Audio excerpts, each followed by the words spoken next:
Hello, hello. Let me know if I can help.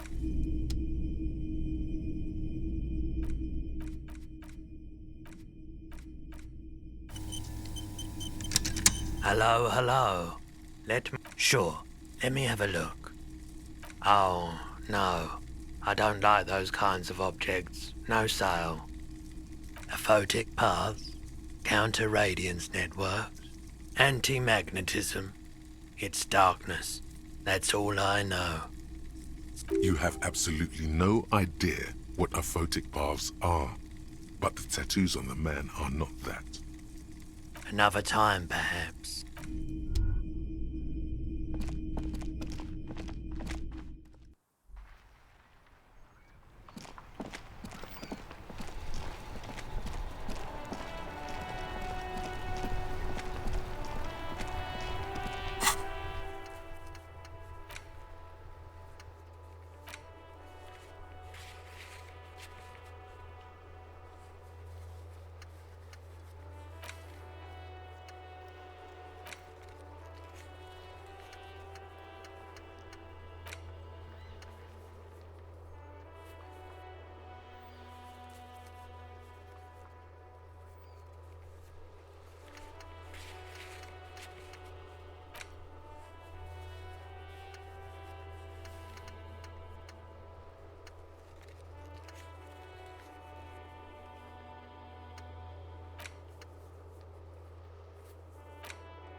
Looking for something?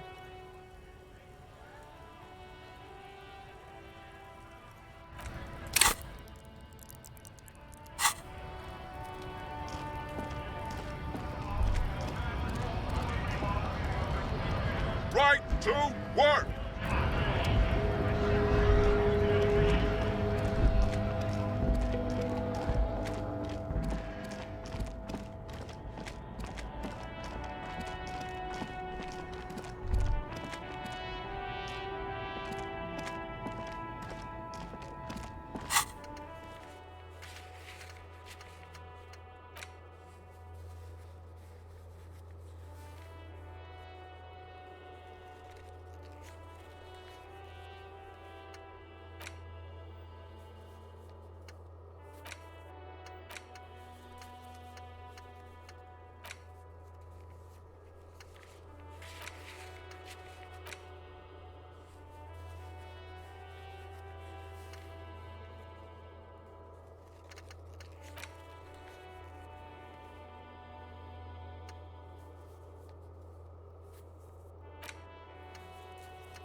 tracks are as they have ever been. A bit more worn, perhaps. Fortunately, the... No wonder the cafeteria manager seemed frustrated when he was giving us directions to the yard. Well, you did provide us with a very convenient access point to the crime scene.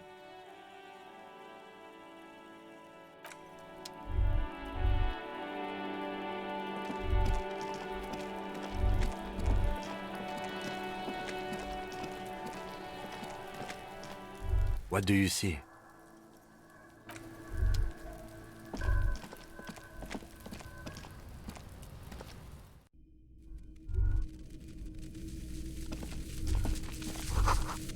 All around you, the hisses and chirps of locusts fill the musky air.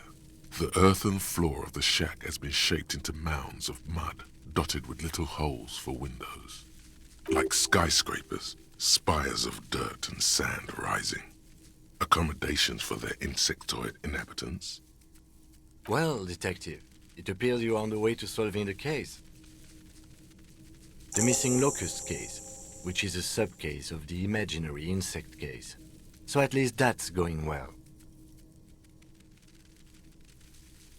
If anything, the presence of the locusts points to the opposite. The phasmid did not take the bait from the traps. Instead, it was a kid's prank.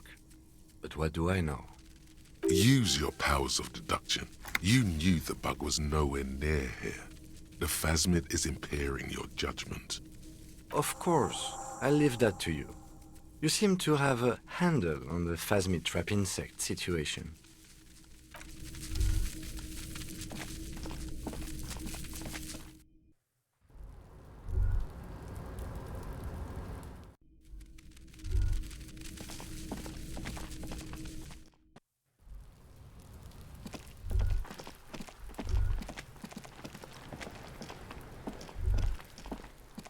Before I squeal, pig. You don't want to fuck with me. I got my hands bloody. I'm not here, pig. You're not seeing this. You can still see the top of her hat from behind the fence. I'll die before Murder was the case they gave me.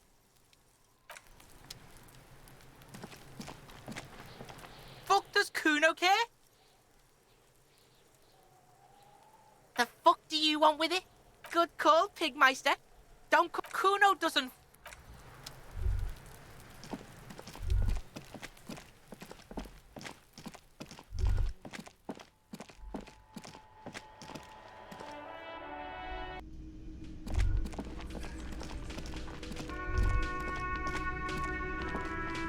Hello.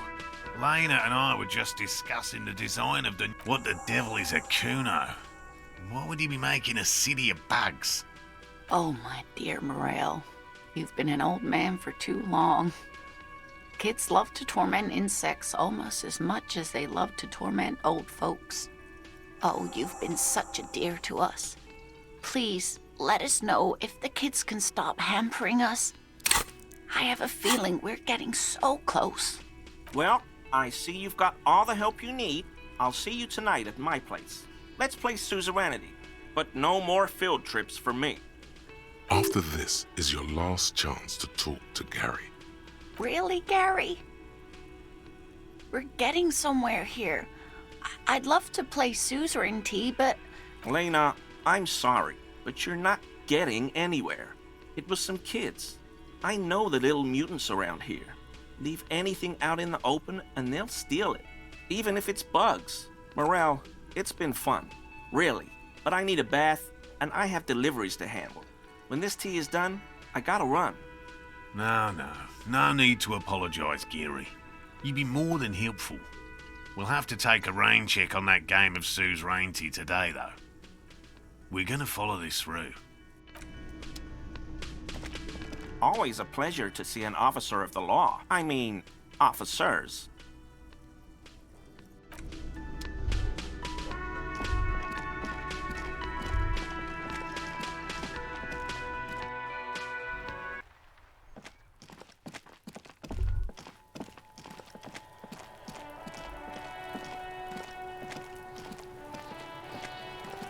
Fuck does Kuno care? Yeah. Kuno took the bugs. So what? So it wasn't a phasmid. A wave of disappointment washes over you. They're not pets. Don't you know what locusts are? When they come out of the fucking sky. Fucking descendant shit. Stop! You stop. It's like they're fucking night. Locust City, Night City, City of Rage. There's a tug of war over the name of his fantastical city. It's almost too big for his imagination. The girl forces herself to watch again, the corners of her eyes twitching from discomfort. Kuno, the pig wants to help you. Oh, that's how lame it is. Please just don't say you're... An artist? Maybe I am an artist. You hear that, everyone? I'm a fucking artist now. Did he just say I? Kuno usually calls Kuno, Kuno. Oh my God, Kuno! He's gonna make you totally lame in, like, 3 seconds. Don't let him, Kuno. Yo, fuck you, see? Kuno can be what Kuno wants to be. Kuno's his own man. Kuno's free. Kuno made himself into Kuno. Kuno can make himself into anything. Kuno can make himself into a pig if he wants. Kuno can make himself into a... Kuno doesn't give a shit. Don't make yourself into a pig, Kuno. You'll have to take me away. In it, you hear snow melting, dripping from the eaves. Someone closing a window. So that's what this is about.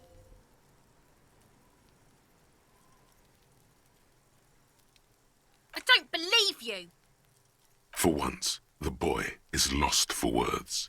He turns completely red now, with splotches of white beginning to appear across his face.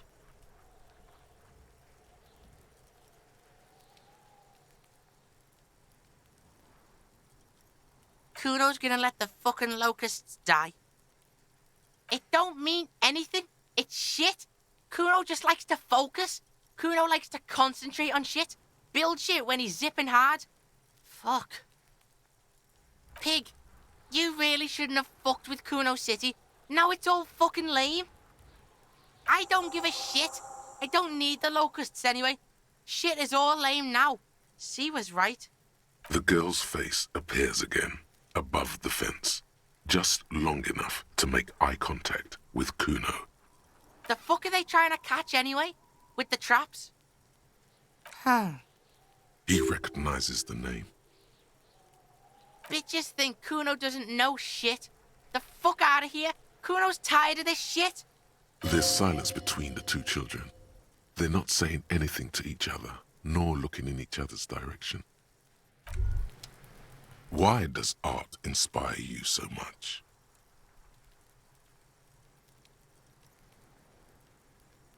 Excellent question.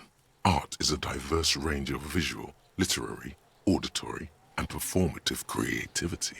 It's an expression of imagination and technical skill.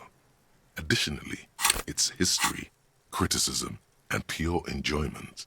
In short, art is the highest form of human communication, representation, narrative, emotion, and agency intertwined.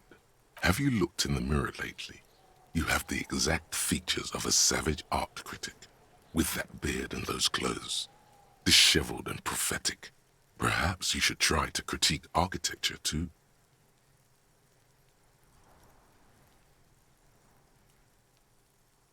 Of course not. It's autism, box drawing, masturbation with a ruler and a sextant or whatever they use. You should demean and criticize the genteel institution of architecture while extolling the virtues of the pure arts. Only the most experimental kind. Yes, you seek substance.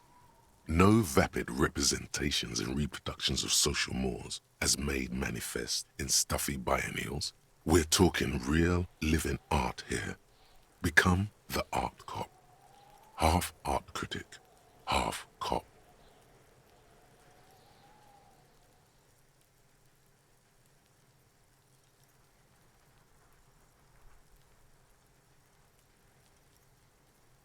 Quit being so indecisive.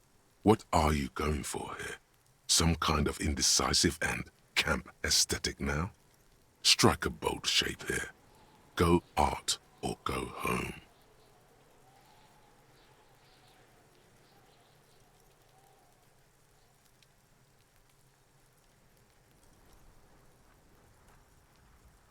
Exactly. It's not only your duty to only catch the criminals off the street, you must also apprehend criminals of the printing press and the gallery, the trite and derivative artists and writers of the world.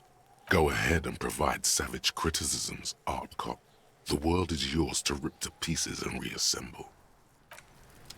Fuck does Kuno care? Kuno doesn't... I'll die before I squeal, pig.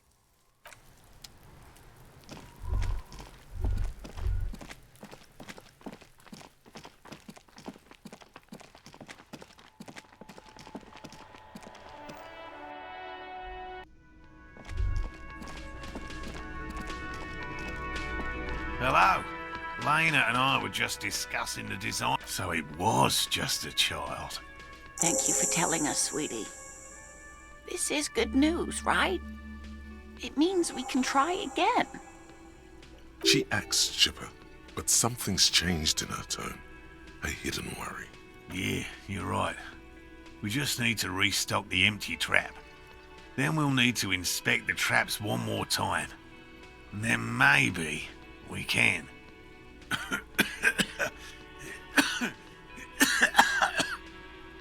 He has a 38-degree fever. His resilience has given way. Darling, I told you to take it easy. You're getting sick. Maybe it's time to go home. You're right, you're right. We can come back next season, when it's warmer.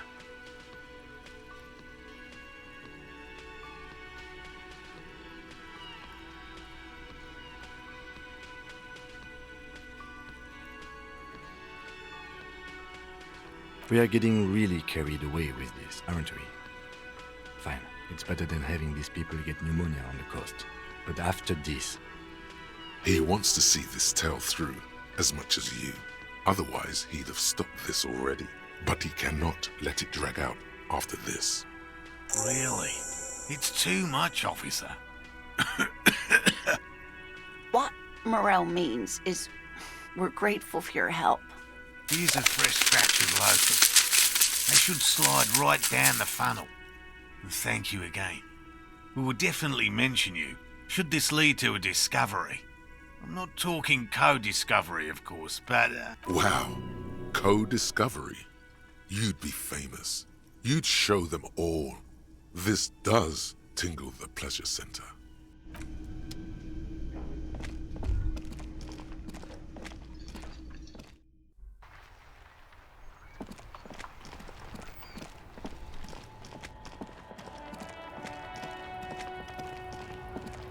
Looking for something?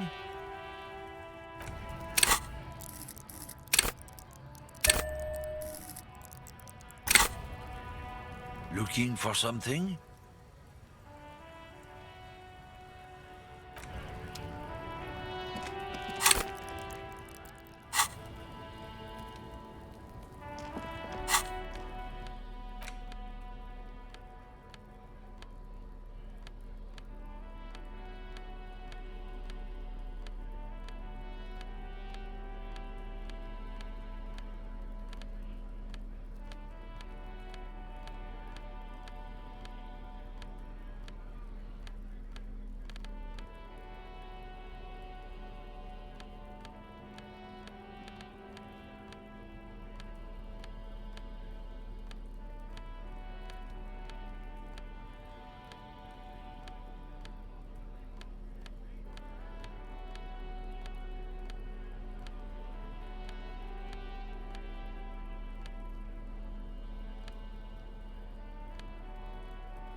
waves are beginning to die down.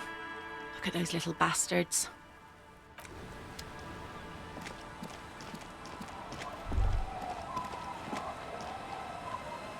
The policeman. What can our village do for you? I can wash it for you. But it's going to take about a half an hour. Think you can stay put for that long? No, we must run around ceaselessly. It would be torture to stay put. I could use a breather. It's been another track and field day.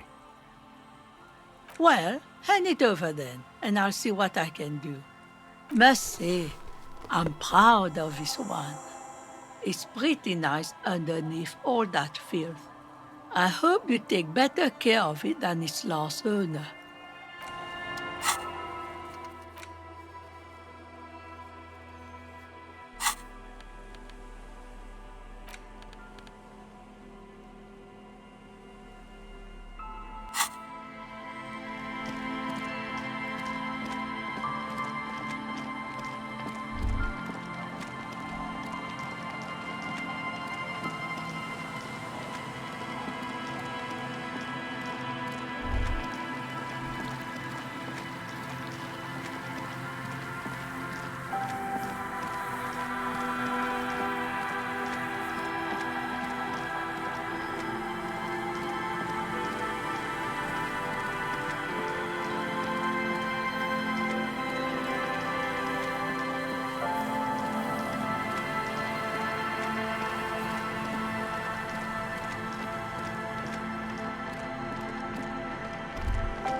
The trap stands empty near the reeds. No, the locusts, dazed from being transported, slowly begin to acclimate to their new surroundings. They're not really going to get the chance to get comfortable here. Good, now that's done. When do you think we will return to our impending apocalypse of a murder investigation? Don't answer that. It was a rhetorical question.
Hello, dear. Thank you for doing that, dear. Her smile is weary. Her earlier ebullience has left her. Morel still isn't feeling well. I convinced him to stay at Gary's to get some rest. I'm afraid the cold has really gotten to him. I'm sorry, dear. You've had to drudge through them so many times. Such is field work. A young person's game, as they say. Her voice is shaky. What is going on here? Morel will eventually, or we'll talk Gary into going back out, perhaps. The lieutenant stares at his shoe, caked in mud. He doesn't say anything.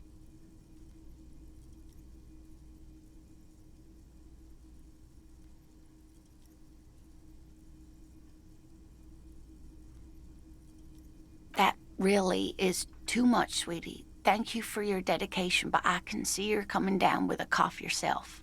Very strange. Why is she not letting you do this? It's like she's given up. Different? How? I'm in doubt, sweetie. That's all. Everyone is now and then. It's a strange feeling. I haven't really told this to anyone, but you are a police officer. Do you ever wonder if some lovely story from your childhood is just that? A story? Or a dream?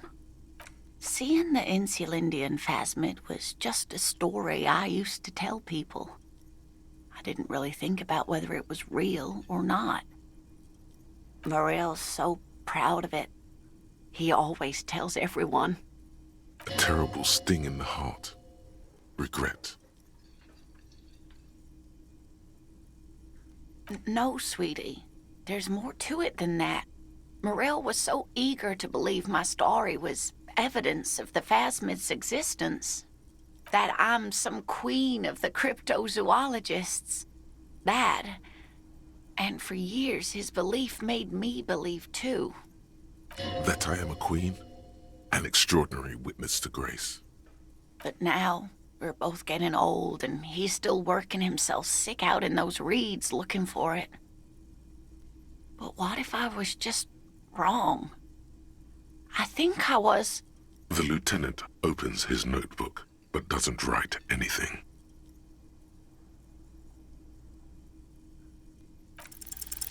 An acorn is not the same as the tree. That requires time, diligence, and care. But it is. We've spent years searching for the phasmid, hunting it together. Without it, what are we? Just another pathetic old couple. If I hadn't led him down this path, he could have a steady job lecturing at a university.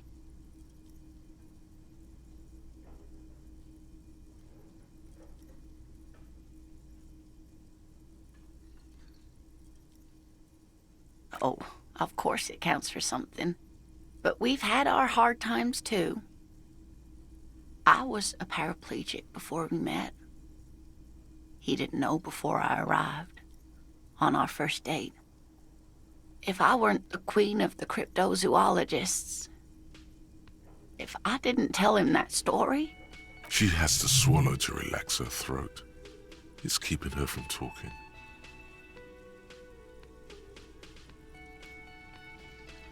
Maybe.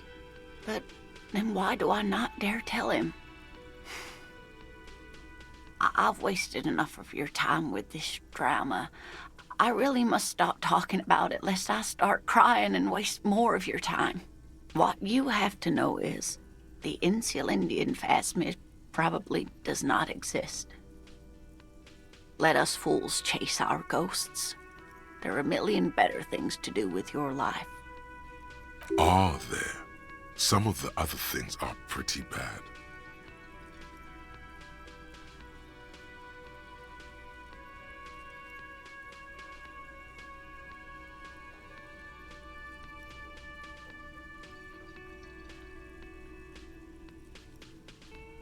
A true believer. Sometimes I still see it too. The real memory of it, how it was there. Not the memory of the memory, but it's so hard to tell the two apart. Either way, I should go. Poor Morel is running a fever, and I need to get him home to Jamrock before we overstay our welcome with Gary. Oh no, thank you, but I can get there on my own. This old thing is gas-powered. And then a taxi home. It's not so bad. Really? Oh, sweetie. Please don't get stuck on a dream. Take it from me and Morel. Okay, it's 1113 Tabernacle Road. Jamrock, but... A sigh. She doesn't think you'll need it.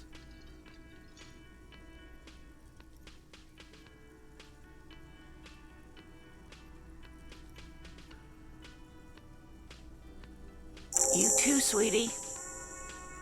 Thank you for everything, truly. Even though it turned out to be A waste of time. A dream. A fool's hope. Say her lips moving in silence. Like that, she drives off. The gas engine utters quietly as she gets to the doors, then pushes them open. Outside, the cold, coastal wind blows. We should go too. Always a pleasure. I mean, officer.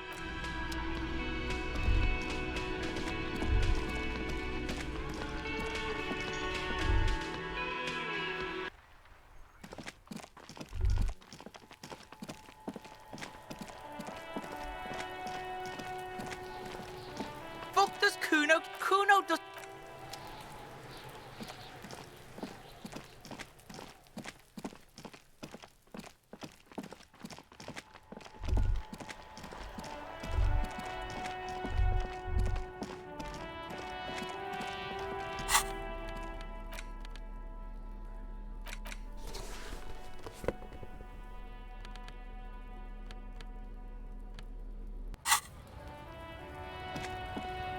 Looking for something?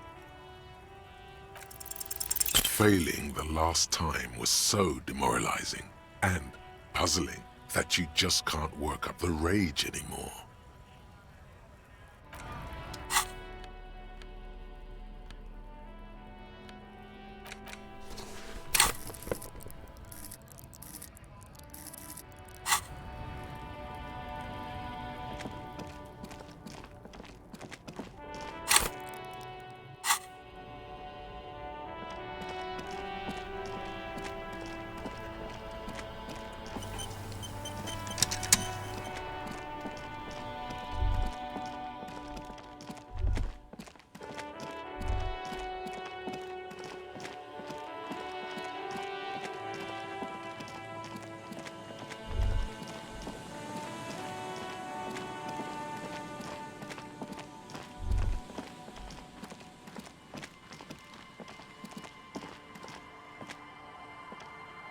The trap is full of locusts. Poor things.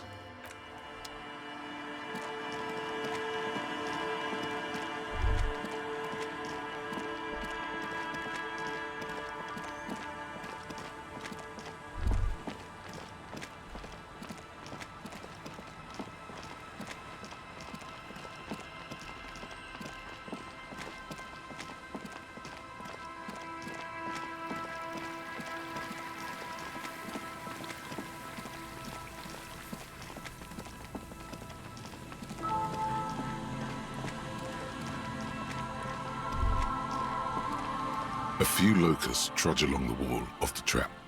The rest are piled in a heap in the corner, dead. No phasmid anywhere. Poor things.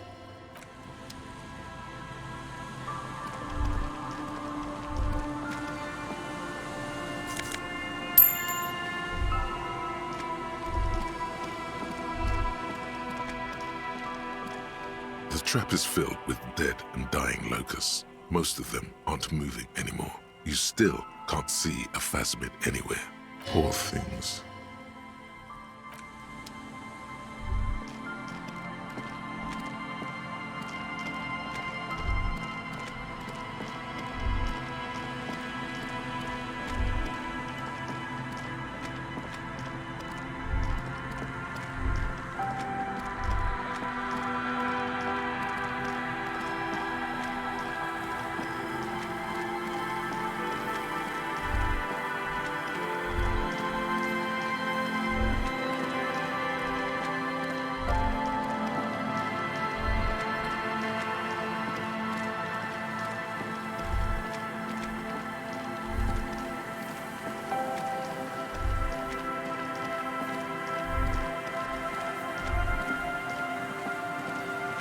An old door.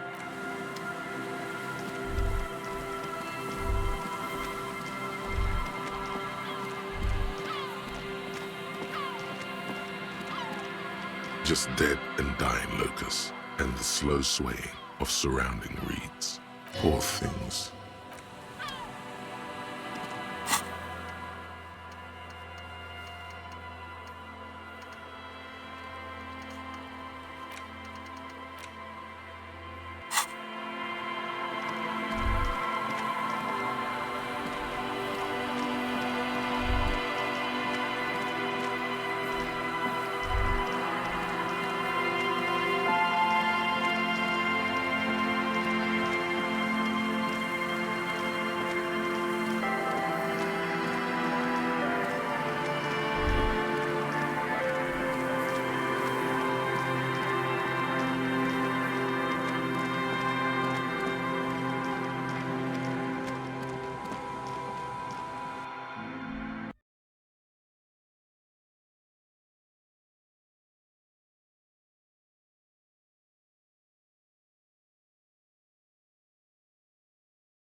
It has to be even bigger than Hardcore to the Mega.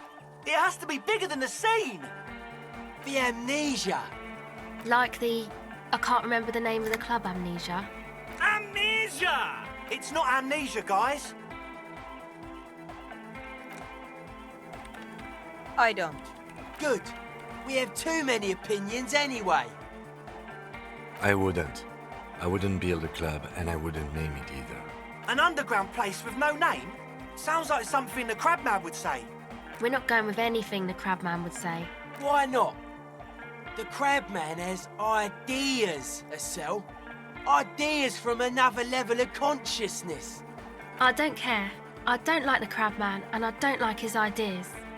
His ideas are spooky. Next, please. You have? Well, what's the name? Like that DeLorean word for the world, you mean? Elysium. But Disco Elysium? Isn't it wacky? Disco's kind of gone, isn't it? The past is the future, but the future is dead. No, it's beautiful. Beautiful and brave, like we want it to be. And short. And memorable. It's settled then. Everyone welcome to Disco Elysium. Andre breaks into frenzied dance-like motion to celebrate the name.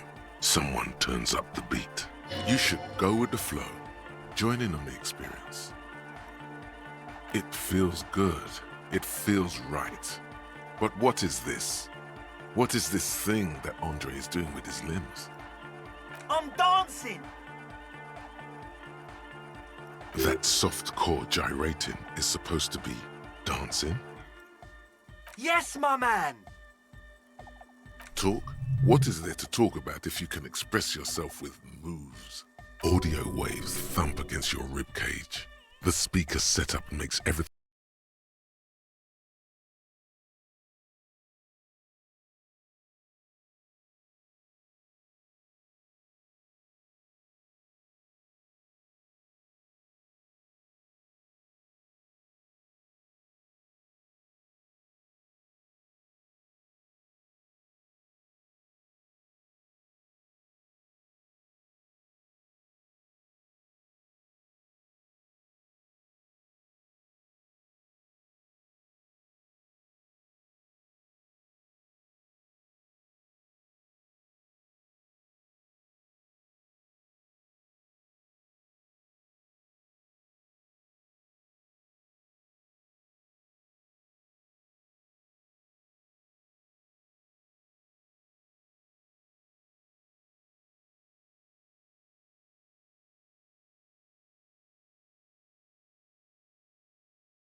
so psyched about anything, though. And he's often psyched. Looks sort of desperate, like it's his last chance or something. Or maybe he was just high. I mean, not that he does drugs, just high, you know. Yes. Anyway. Come to think of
picture.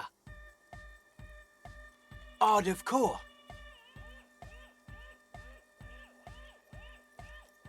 Total. Everything between an ancient concrete cathedral and a glass cube is DeLoreanism. This is just an homespun version of it. Folksy stuff. Early mass production. They made thousands like this. Does that help you out? Like that woman there. Vertical, thin, white. A false image of grandeur. The source of the system is up there. You're at the bottom. They really dug that power vertical. Like to show off large and intricate structures. Arches, spires. Put you down with them. They were really into painting everything white too. Virginal shit, you know. Marriage shit. Virtue and tyranny. Stands to reason it used to be white on the outside before the sea wind took all the paint off. Year after year, flake after flake, whitewashed clean, then covered in green moss. Dead bodies of perennial plants. Sigma functions have left this place. It's a good thing we came along. The spiritual collapse has been total. I saw some piglets suckling their dead mother. Have you heard this one, Cop Man? After a short while, they shuddered and went away. They had sensed that she could no longer see them and that she wasn't like them anymore. What they loved in their mother weren't her body, but whatever it was that made her body live. End of quote. This is an high-quality carcass. The power of anodic beats and hard bass is needed to reanimate it.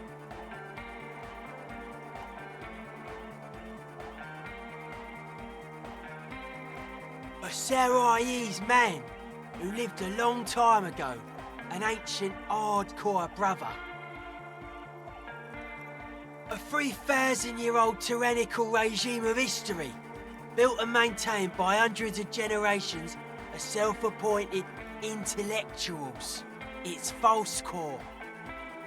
The way he says it, the force in false core, is invested with 20 kilotons of disgust. Anodic dance music. Regular dance music wasn't hard enough. And yes, I do. I don't. Fuck her giving me the evil eye.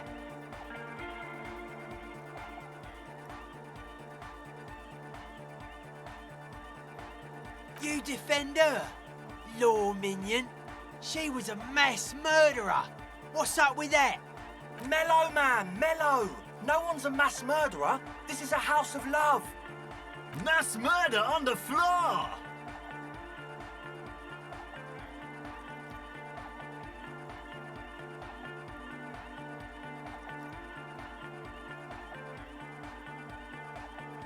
The world spirit does not have a body. It has organs. Hardcore is an organ of the world spirit. This Arno van Eyck track is an organ.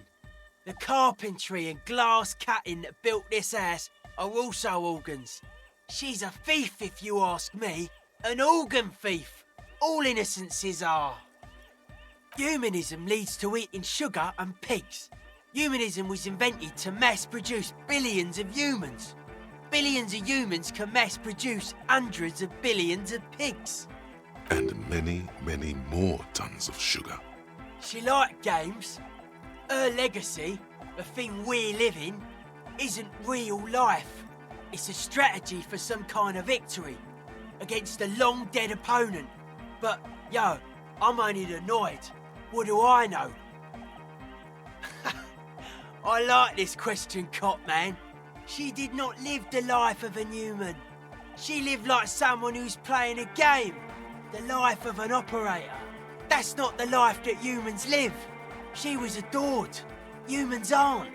I don't know about you, but they hate me. And they do not think I'm innocent or some shit like that. Well, they loved her. They put all their love in her and forgot all about the rest of us.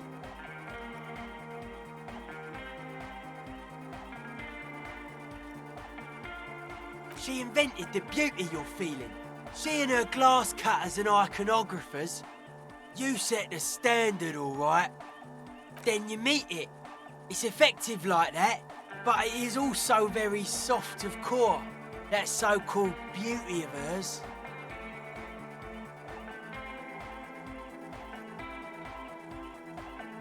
You wouldn't be the first.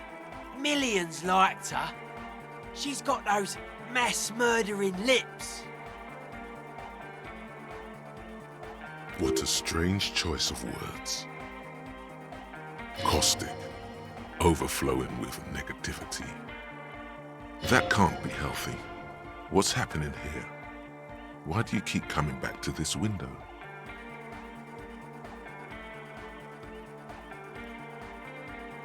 But it isn't, and you shouldn't come back to this anymore.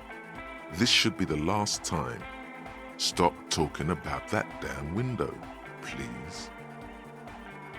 Hard to say, Cop Man. Signs in here are distinctly wild. Gonna take a while before everything's properly synced. I did get to talk to the Crabman though. Anyway, he's been giving me kind of a psychic rundown of this place. Dude's seen some crazy shit, but he's actually a lot like us. Talking to him, I realised that sobriety can be pretty hardcore too. I gotta respect it. The man picks up on stuff, and he knows a lot about the church. I got a lot to learn from him. Good thing you didn't squash him.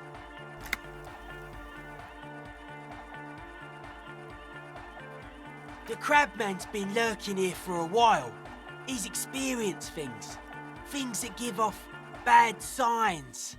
As far as we can tell, the Ubies built this place about 320 years ago as a sarcophagus. Not like a literal sarcophagus. I'm just being metaphorical.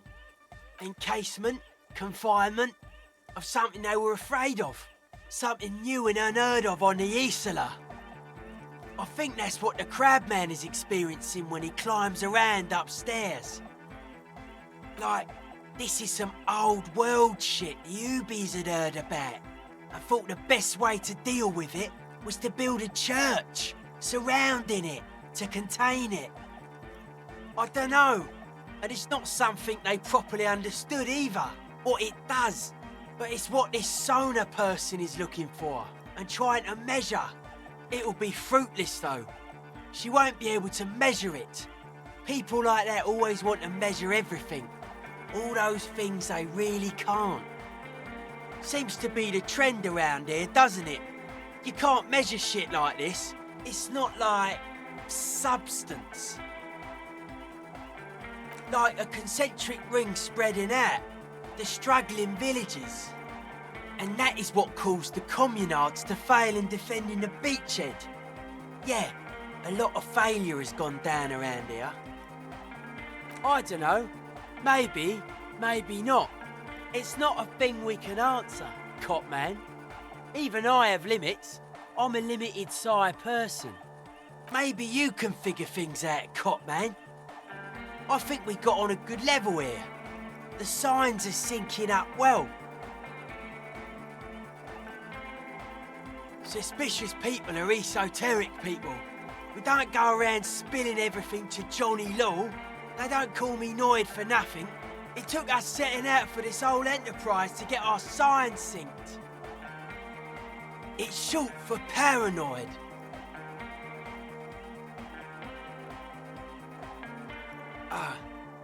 It'd be easier to list stuff I'm not suspicious of. I'm not suspicious of sound and colour. Mechanics and chemistry also have a trueness about them. Most anything else deceives. Wants to steal your life away. This is a good, dangerous line of questioning. You should prod him on. I don't have a top 10 list of things I'm most suspicious of, but if I had one, the left-right complex would be number 1. Number 2 would be their sole accomplishment, the pig-wheat paradigm. Mental illness is a term that powers you to homogenise people. I think I don't reach mental illness. I am merely politically ill, a suspicious element. I prefer not to. Both ask the wrong questions. Any spark of light from either one is accidental. Their combined movement's only concern is producing enough pig and wheat for everyone. The end goal of humanity. The original mistake was assuming that words have more being than bodies. That's what led us astray, far from our true lives, but we may yet find a way back. Whatever this true life is, you feel it's the real centerpiece of this mythology. It's our only shit. We should make better use of not being animals or cereal grain ourselves.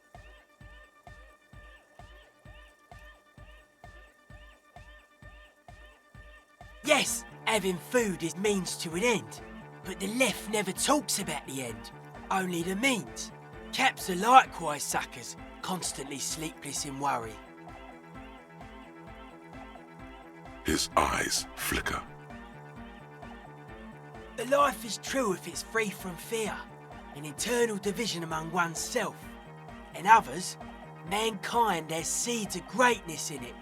A germinal will come, a return to trueness. It will be hardcore. Beats and bright lights to shatter falsehoods. Nerve impulses for the collective body. We are very much alike in basic structure. An hard enough beat would awaken everyone to a truer calling. In unity. Just like that. The speed freak is right in your face. His eyes burning. His comrades look on worriedly. The young man is dead serious about this.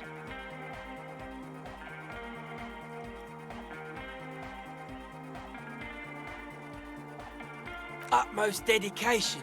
Thoughts from the spinal cord is a potent superlative as well. Egghead usually has a better concept of the hardcore. He just really likes saying hardcore. Hardcore!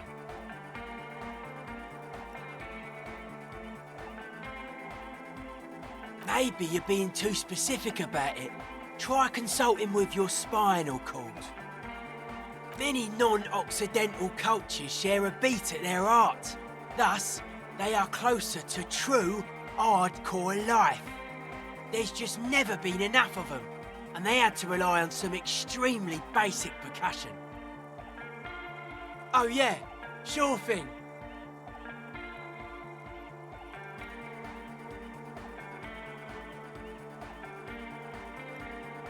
They're hardcore. They're just clothes.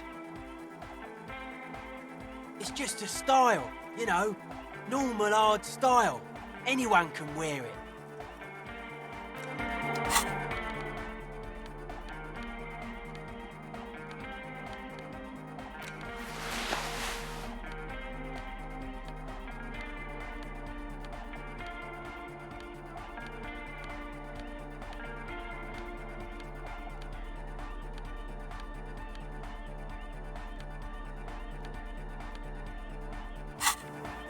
Yo, man, what's on your mind?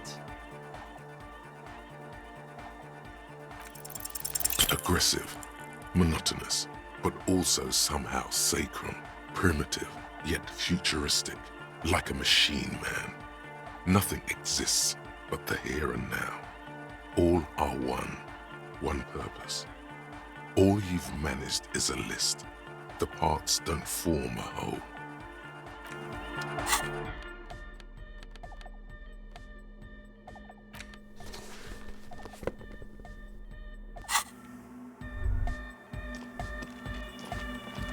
Yes, what is it?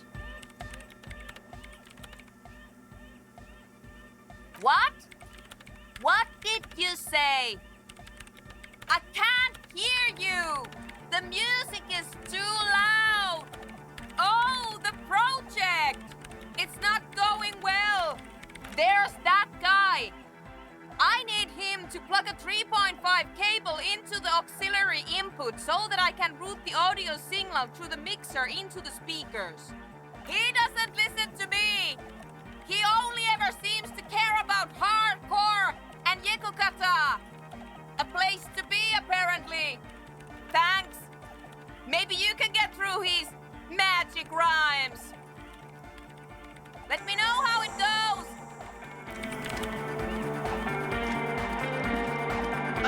deal! Yeah! Medium car!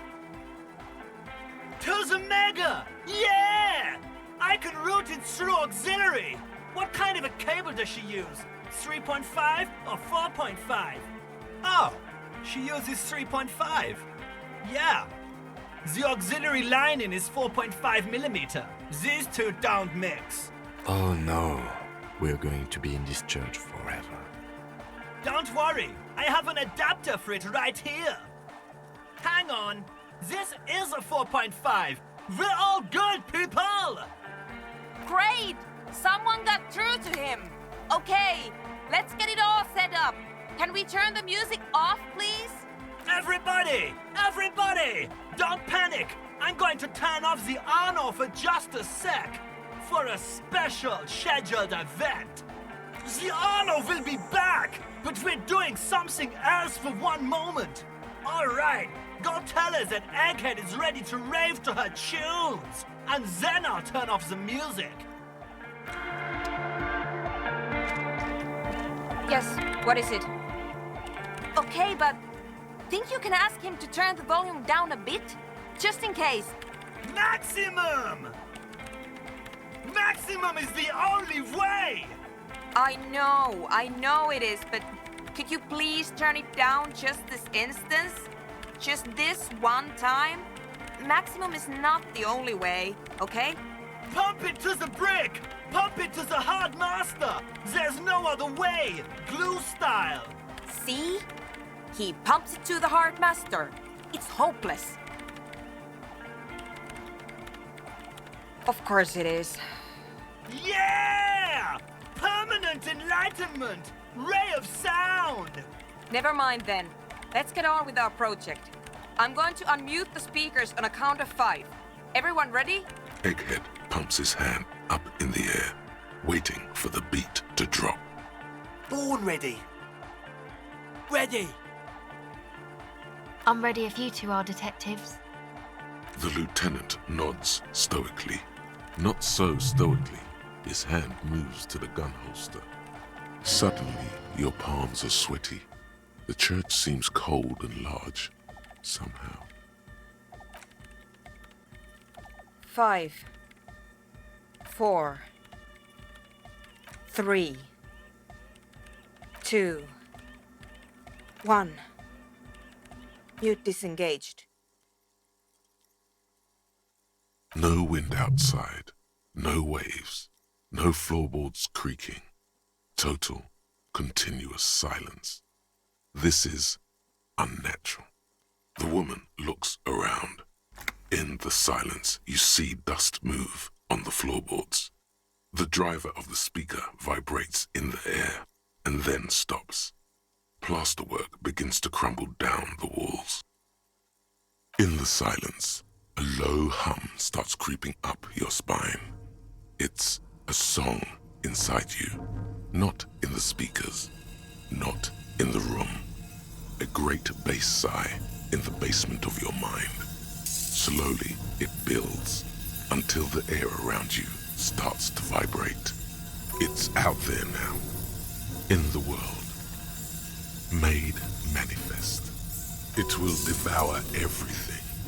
The floorboards, the glass, the streets and the people. Nothing will remain. Guys, what's going on?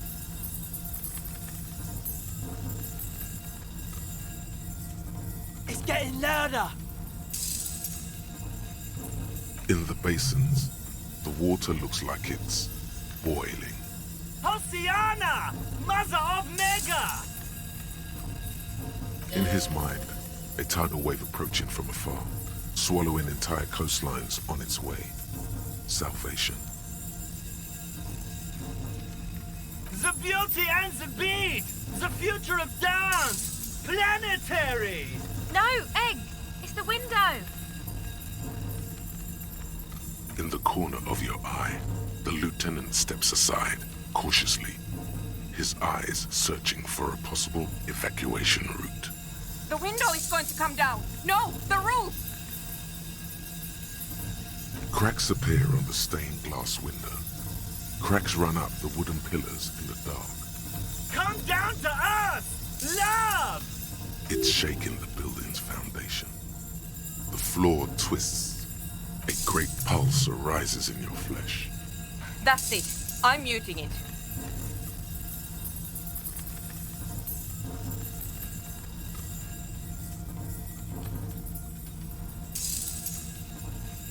Beautiful car! Beautiful life!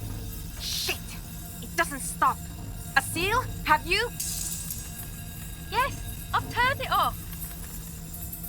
Andre, pull the compressor. The place is gonna come down. Fuck! I can't shut it up. The signal's passed. It's not in here. It's... In the mixing desk now, building into a positive feedback loop. This is it. A great roar. The vault of the roof twists above you. Glass shatters somewhere near the door. It's coming down.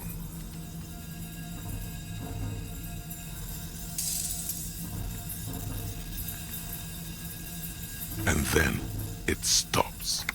Totally and utterly. As if there never was a sound. Only your ears still ring from the shock. Everybody is staring at Egghead, holding a dangling cable in his hand. A black 3-pin connector. Egg. I pulled the plug. It was getting too hardcore. You did good, Egg. Most of the place seems to be intact. Fucking hell. Programmer lady, tell me you were recording that. 4 years. 22 people. Millions of reals. All that time? This is what we were up against. Just erased it. Suliswolf isn't gonna believe this. Yeah, but did you record it though? It was dope. I think we can use it. Yes, Andre. I recorded it. Damn, I need to send some letters now. Thank you all for doing this. Eggman, you too. And you, officer.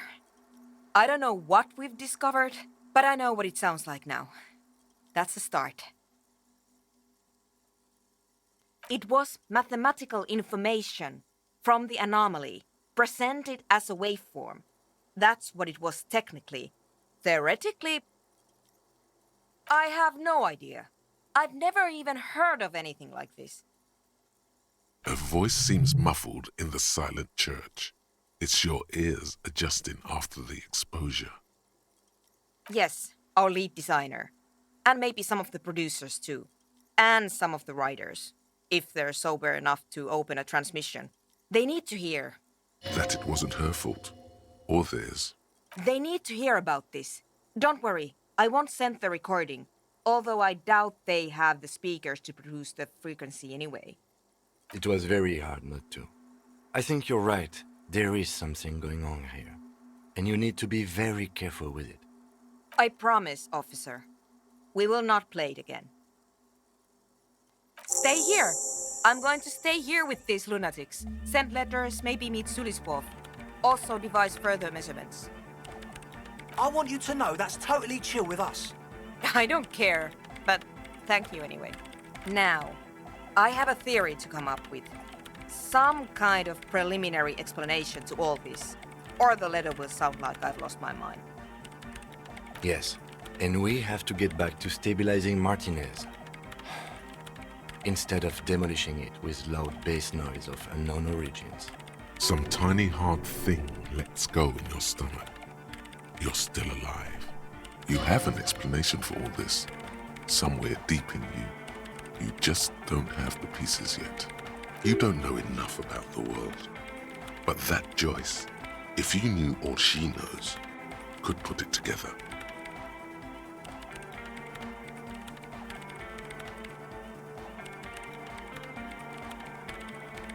The swallow, you mean? What about... Great. Thanks.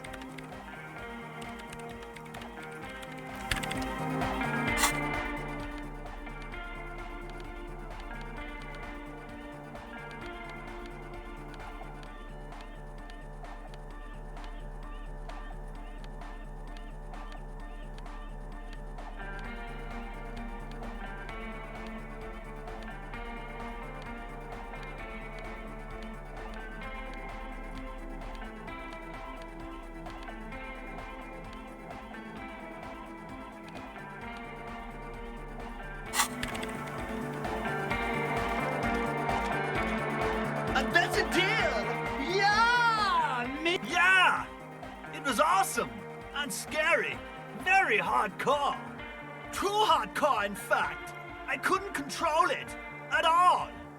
It sucks up all the air in the mix until it's the only thing left. Starts compressing itself and everything around it. Completely fills up the headspace. Extreme! Inside your chest, the heart beats still with the after effects of the sound. Imagine if you could harness that power, making it pulse. But how? What about the compressor? The one with the spiky hair was setting up to achieve some sort of parallel processing.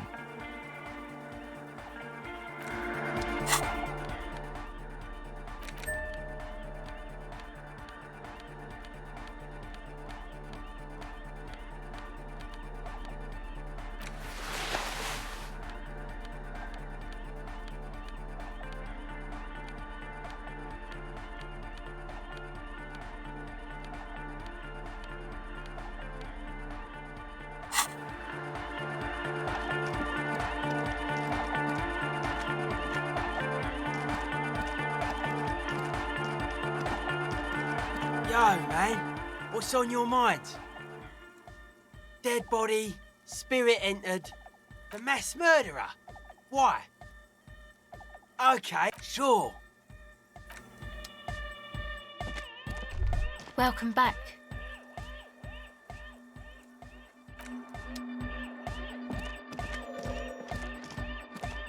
Oh, hey, man, it's good to see you. Goodbye, officer. A better deal! Yeah! Medium car!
Looking for something?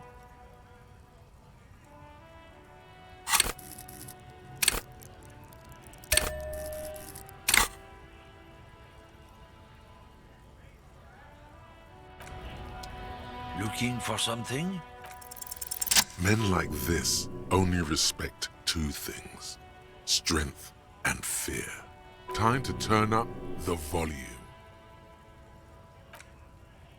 Fuck you, I told you. I'm not gonna... There. His voice grows smaller as yours.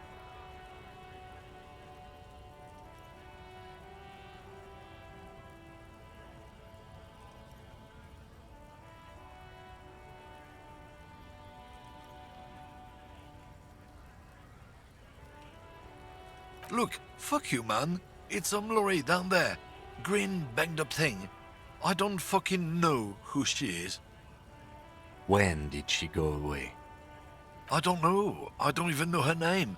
She just rolls with the fleet and acts like a big shot. Some dyke, probably. I haven't even seen her for days. Past the monument, down there. The Green Temple. Now, leave me the fuck alone, okay? A small temple by the monument. Green. Let's get into that lorry. Looks like he got his adrenaline up, too.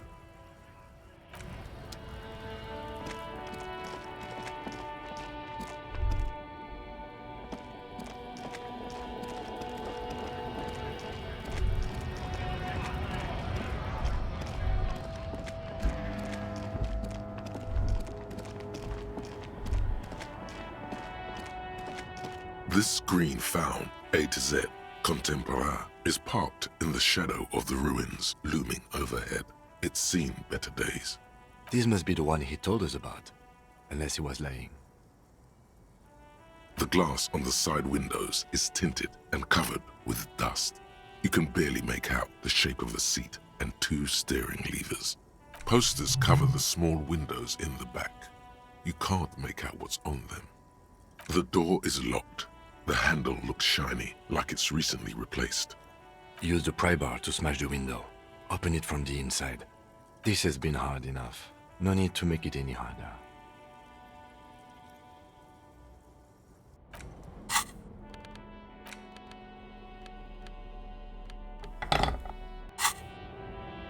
This screen found A to Z, Contemporain, is parked in the shadow of the ruins looming over. With a firm grip, you raise the pry bar, a glint of light catching on the tip.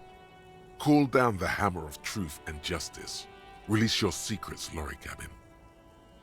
The window shatters and droplets of glass fly everywhere, shattering over the lorry floor and pavement. Subtle. The smell of cigarettes and perfume welcomes you. The cabin inside is plastered with old movie posters. Actresses smile from the walls. There's a radio transmitter in the front and a toolbox tucked under the driver's seat. Some tools lie scattered near the pedals. There's something odd about the passenger seat. The seating fabric has been pulled tight over the lower side of the seat where the toolbox should be. Looks like the frequency dial is absent. It requires a key to work, but the key has been removed, likely by the missing lady driver. Strange. There are so many radio stations saved here. Must be over 100 at least. For contacting an entire fleet of lorrymen, for example. This is all shortwave, UW and UKV. Looks like we are dealing with an impressive organizational tool. The nerve center of a huge operation, with quite a range too. Doesn't look like it. It's completely inoperable without a dial key. The ghostly actresses and the rusty toolbox under the driver's seat, and a metallic drawer slides out from the seat. It's empty, except for a folded newspaper. It's an issue of Périphérique from last Wednesday. A piece of paper falls out from its pages. It looks like an article ripped out from a radio enthusiast magazine. Complex mathematical equations explain the basics of something called the ULAN frequency system. The ULAN frequency system? I've never heard of that before. I know of FM, AM, UKV, but... The pull-out toolbox slides back into its nest. The rest is as it was. Posters, a radio, dust on the windows. These are movie posters featuring starlets from long-forgotten films from the 20s, the teens, even the 90s of the last century. One of them particularly catches your eye, a centerfold of an ingenue attached right above the back seat. There's definitely perfume in the air. It's spicy, with a hint of amberette, wafting through the bitter air of the cabin. The remnants of a sweet juniper-scented perfume, probably Grenade No. 5. The actress is draped in a sheathed dress, one of her shoulders bared. The faded remains of an autograph run across the poster. She's looking past the camera. The actresses and the rear actor all smile you a warm goodbye. A radio transmitter is attached to the dashboard and a toolbox sits under the driver's seat. You wedge yourself under the steering wheel to get a better look. Seems like the few tools lying around here, a hammer, a pair of pliers, a rusty wrench, have been casually thrown there by the disorganized driver. But one odd detail does catch your eye. A piece of sandpaper has been glued to the throttle. Sandpaper adds extra grip.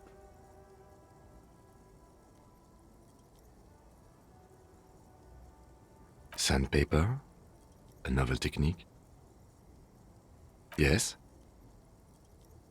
Do the honors, he thinks. Connect it yourself. Which means that the missing lady driver was present at the lynching.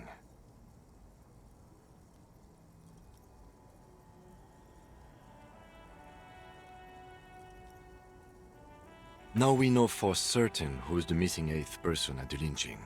Do you think that Hardy and his boys could also be involved in the drug operation?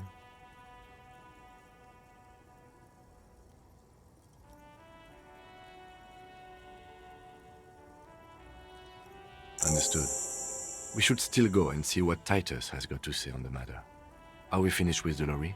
The movie stars are still smiling from the walls. The radio transmitter sits on the center console and a faint smell of perfume is in the air. Voila, a stack of neatly folded papers has been stashed behind the seating fabric. You see 3 maps depicting a large metropolitan area. It's Revachol.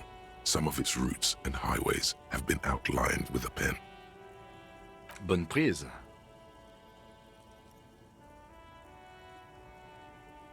This large map displays the elevated motorway called 881. The intake leading to Martinez is marked with a blue X. There's another X on the off-ramp at a place called the Old South. Toll booths at the intakes are marked with a circle. It looks like there are scant few ways of getting onto the elevated motorway that runs over Jamrock, and this person knows them all. There, hundreds of thousands of motor carriages roar on the 881, high above the mass of brown and red roofs that is Jamrock. The commuters don't even look down. The world ceases to exist outside the windshield. To Couronne, through the middle-income neighborhoods there, by the river, and then to Stella Maris and La Delta for work, while the men and women of Jamrock scuttle to their fates below the road. This municipal map from the 30s displays a complex system of storm sewers underneath a sub-district called the Pox, old military hospital, right adjacent to the 41st precinct. No storm will ever drown Revachol, the great solution to the riddle of history. The final map displays a labyrinth of service tunnels left over from the construction of Motorway 881. A few routes have been marked with a pen, where the tunnels and sewers surface near the eminent domain and a traffic island in central Jamrock by the lake. Looks like the smugglers have infiltrated the road network belonging to East Motor Tract. So it would seem. The RCM patrols most of these auxiliary roads, though apparently not all of them. Hard to say. This distribution network looks certainly large, yet still vague enough. It doesn't reveal much about the Besmerti behind it.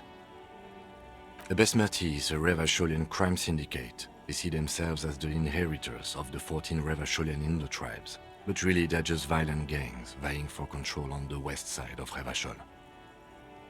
With cool names like La Puta Madre and Ahura Mazda, it's a dark parody.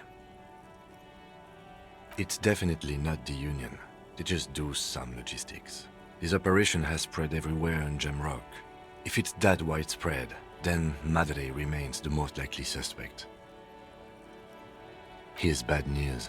There have been attempts at a serious investigation before, but they haven't ended well for those involved. Especially bad news for cops who may have something in their past they don't even know is there. Best not to disturb the scene. I'll have forensics go over the lorry and pick this up later. The stack of maps looks just like before, barely noticeable. The movie stars look silently by, and the pull-out toolbox has a rubber handle, worn from years of use. He closed the rusty old lorry door. Great. I think we got everything. A word, detective? Before we return to Joyce?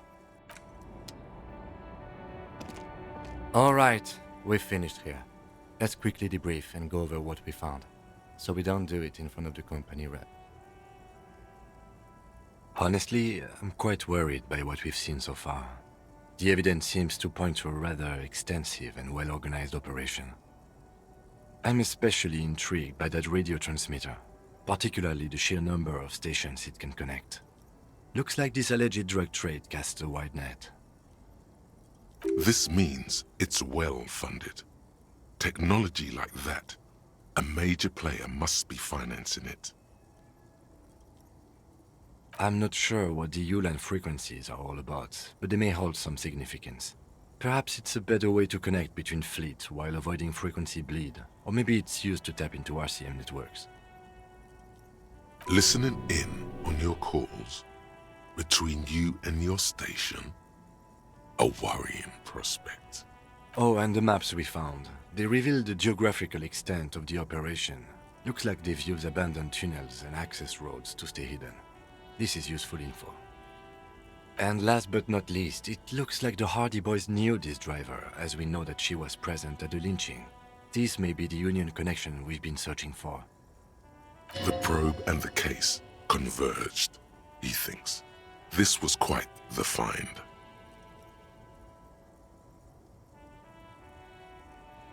Like Joyce told us, yes, logistically. But don't expect to bust this open during our stay here. At best, this is an angle we can use against them, to other ends, as extra ammunition. Meaning, someone as slippery as Everard won't be caught by a couple of cops and some stuff they found in some cabin. We should return to the murder case, see what Joyce tells us about the lynching. When we are done for the day, I call my station and suggest our narcotics department look into it. There are more than enough grounds to start an official investigation, sometime later when we are done here.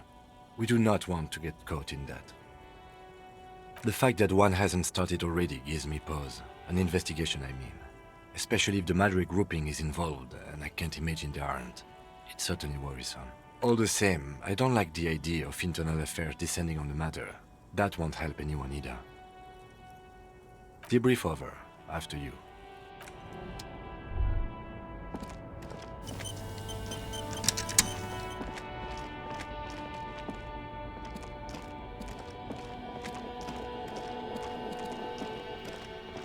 I saw you poking around in Lady Driver's lorry. She in trouble?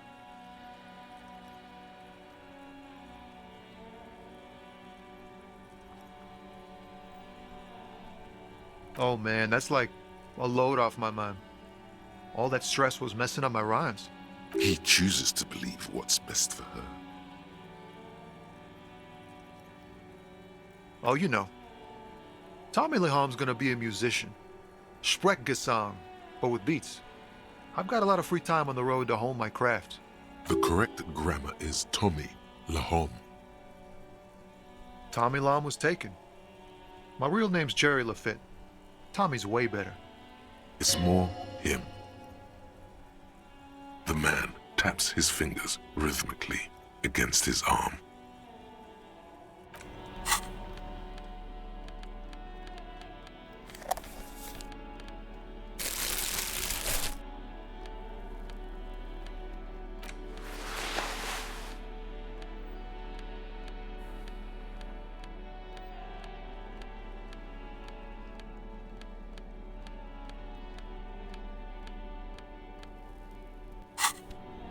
Now it's turning into a kind of a snow limb. Wait, there's something here, stored away in some dusty corner. It starts like... Whoa. What else? Silent communion. That's good. Dang, that's some great shit. You came up with that yourself. Right.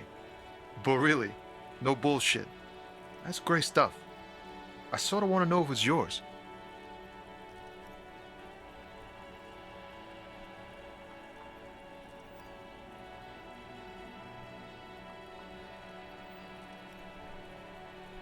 No matter. It's a fine stanza. You're not so bad after all. For a cop. They're more often in the fists than rhymes, see. let alone honesty in verse. In a small office behind the old military hospital, hunched under the green glow of his desk light, Officer Hans Blau browses through a test print of his Futurist magazine. It's called The Futurist. The typeface on the header is too small.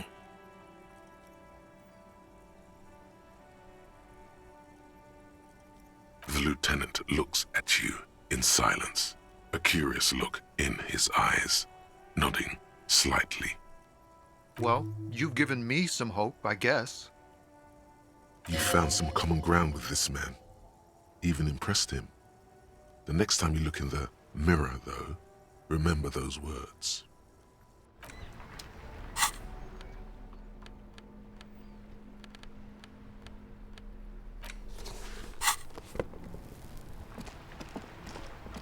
Inside, you see a set of steering levers, a radio microphone. This is Precinct 57. How may I assist you? Still no word, I'm afraid, sir. I know it must be frustrating. 57... In the cabin, you...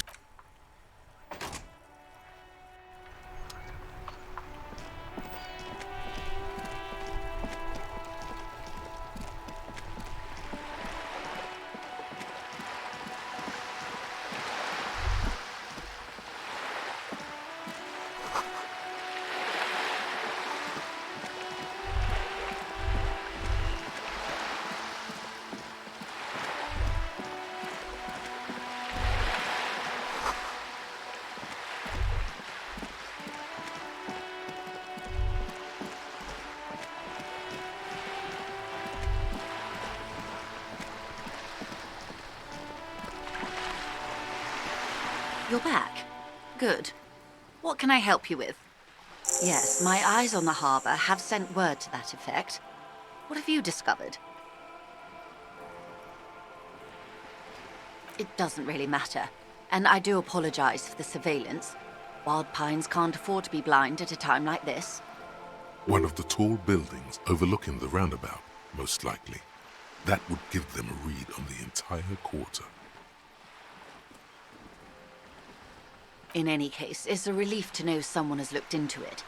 If I may ask, will there be an official investigation? I assume you discovered there is an operation. She's trying to conceal her excitement, but the slight glimmer in her green eyes tells you otherwise. If there is an investigation, it will be part of an ongoing operation, subject to confidentiality. I'm sure you understand. Of course, detectives. In any case, you've held up your end of our arrangement. I trust you with the rest. Now it's my turn. I wouldn't normally break protocol like this, but the situation demands it. If you don't solve this murder, I'm afraid we may have a bloodbath on our hands. The words bloodbath sound cold in her mouth. They taste of iron and strawberries. Yes. I'm afraid this strike may descend into a small-scale civil war, with possible consequences for all of Rivershoal West. Since you are sharing, ma'am, this is also the RCM's worst-case scenario. Then we're on the same page, as grim as it may be. I have an indirect role to play, I'm sad to say. My employer experienced a momentary lapse of faith in me. In that moment, they elected to deploy a private military contractor as an insurance measure. They called it my security detail. They were dispatched after I relayed the union's initial offer. Every worker... A member of the board. I tried to convince my employer it was simply a piece of rhetoric, or a joke. They did not appreciate the humor. Absolutely not. These mercenaries are muscle, pure and simple. They are meant to intimidate the union into surrendering. Who are they, exactly? Crenell, an Oranese military company. As far as I know, 3 arrived in Martinez. They report to me sporadically, but they do not answer to me. To be frank, our relationship is deteriorating. They wear ceramic armor, have semi-automatic weapons, and years of combat experience. They also have trauma and stressor disorder, and no idea how to conduct themselves in an urban civilian environment. So, what happened? The story is, one of them, the colonel, I don't know his real name, sexually assaulted a local woman while he was drunk and separated from his unit. This allows some of the more militant Union members to subdue him. He was taken out behind the whirling in rags and lynched last Sunday night. Nothing. Mr. Clare refuses to let me into the harbour. I have not been able to discuss this matter with anyone there. The remaining 2 Crenell contractors carry out their orders, for now. It's a smokescreen. In secret, they are conducting an independent military tribunal into the lynching. Once this investigation is concluded, executions will follow. What is the nature of this so-called investigation? Whether to execute one, some, or all of the Union militants. It'll be all of them.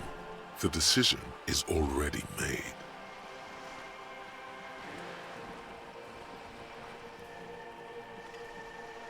It is very far from disco. My only hope is that you provide a single, concrete suspect before the mercenaries indiscriminately pick theirs. Simply put, if you don't pin this on someone good and do it fast, they will identify and execute everyone present at the lynching. This in turn will force the Union to respond. The débardeurs have over 2,000 men. It will be 1,000 to 1. Have you ever seen a Hornet invade a beehive, Lieutenant? It's not pretty. These men work in tandem using semi- and fully automatic firearms. Their armor is virtually impenetrable to muzzle-loaded weapons, even yours. Most Union workers don't have guns at all. The muzzle loaders need to be reloaded after every 1 or 2 shots. The automatics every 1 or 2 minutes.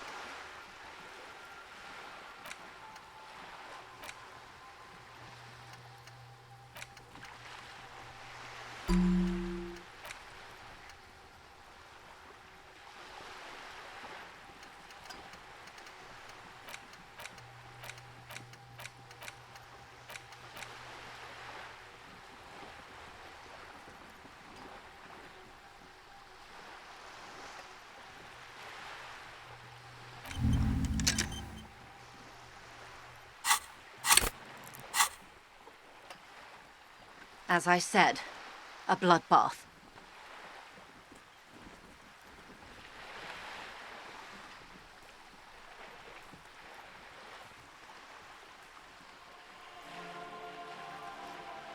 It doesn't have to be like this, Lieutenant W. Frater Dubois. One single concrete suspect delivered into civil court, and I may be able to defuse this situation.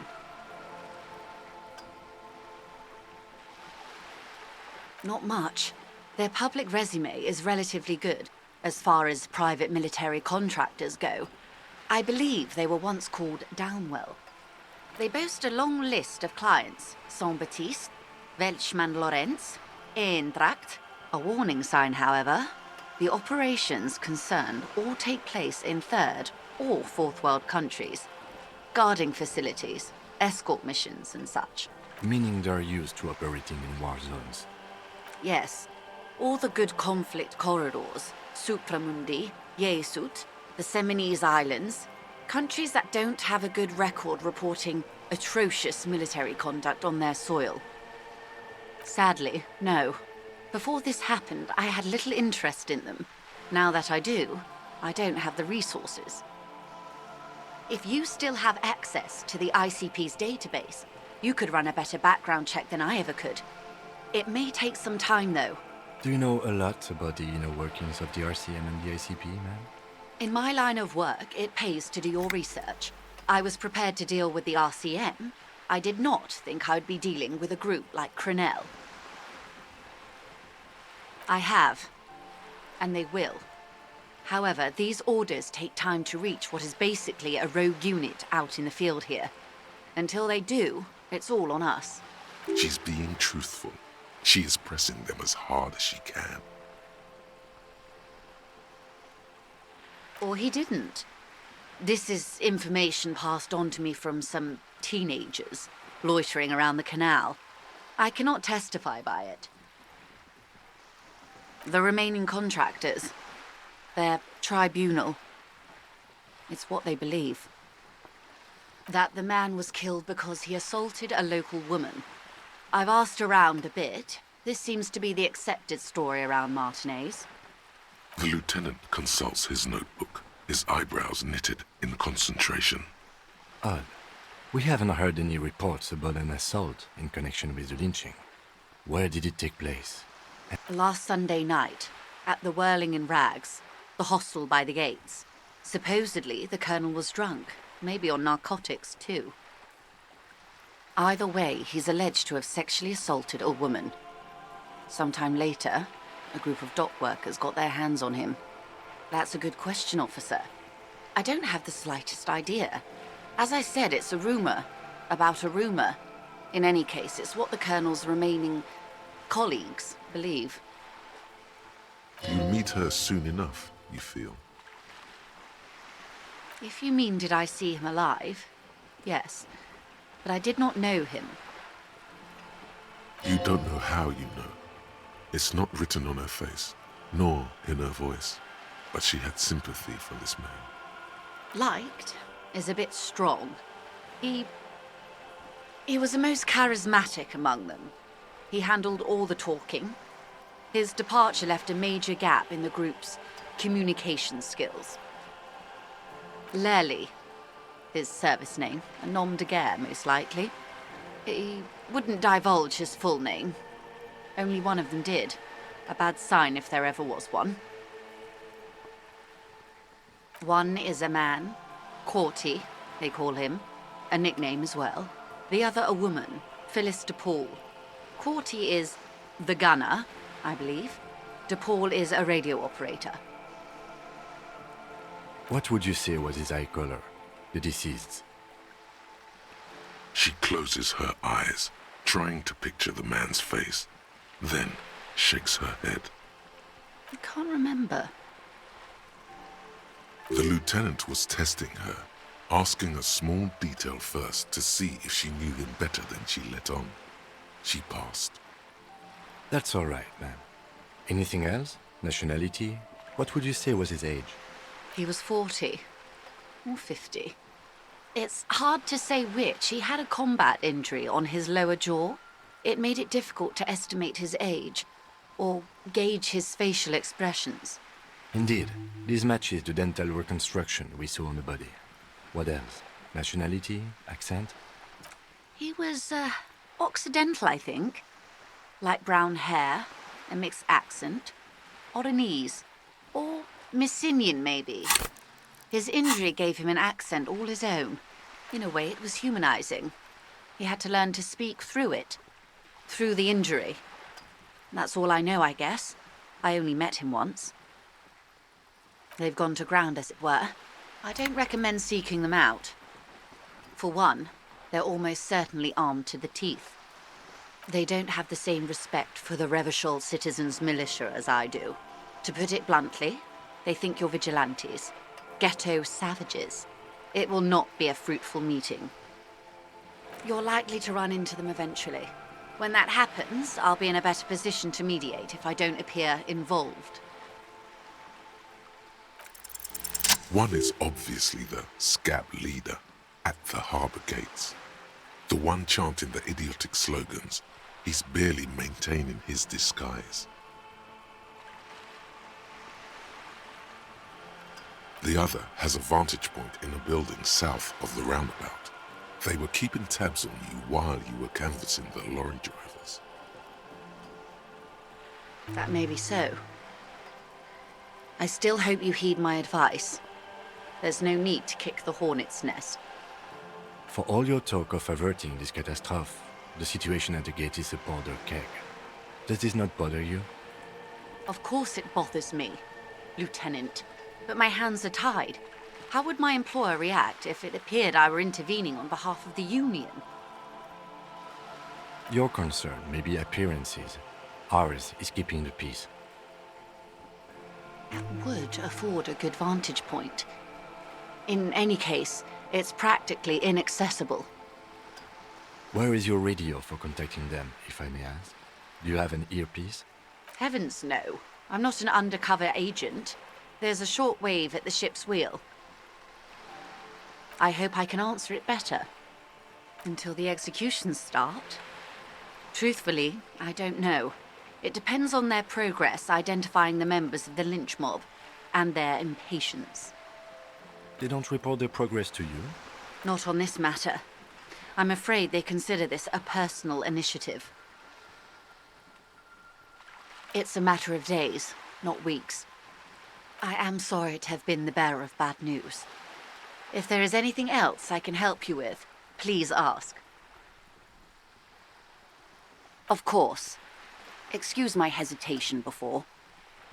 For about half a minute, in silence, she wears fingerless gloves. Her fingernails are cut short and fractured, like those of a working woman. It was taken with a trigger not long ago. This is the man's upper body. There were no more markings on his hands or legs. Her mouth is relaxed. The accordion lines near her mouth vanish. The pearls of her eyes move slowly on the photo's surface. She has no excess of emotions for this cadaver. Has she seen dead bodies before? It's likely. Sorry. I was trying to see if I can read the web of interdependencies between these points. The stars. I can't. But that's how you read this story.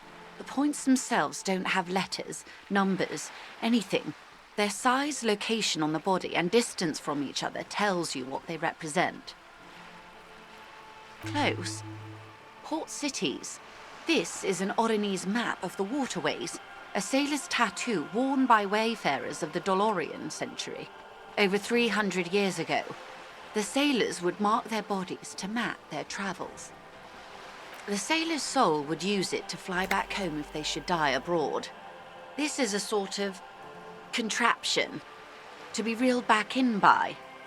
The silver cord, they would call it. Quite a few. Vredefort, the Oronese capital, traditionally stands on the right shoulder. He started somewhere near here, I think. What next? Then he made his way to the Pretto Grande, through what I think must be the Stutz Canal, an artificial channel through the Occident. From the Pretto, he sailed to the Insulindic Ocean, first the Semines Islands, then this. Revachol. Those are the two constants. Vredefort on the shoulder, and Revachol in the heart. They started the tradition of these maps right after the discovery of Insulinde, at the dawn of the Interinsulary Age. The old world passing by, and the new world already here. You said you can't read it. I can't.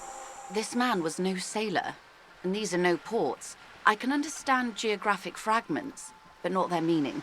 Somewhere in an office lit by a single green desk lamp, Captain Ptolemaeus Price, 58, bald and bespectacled, is writing in a ledger on his desk.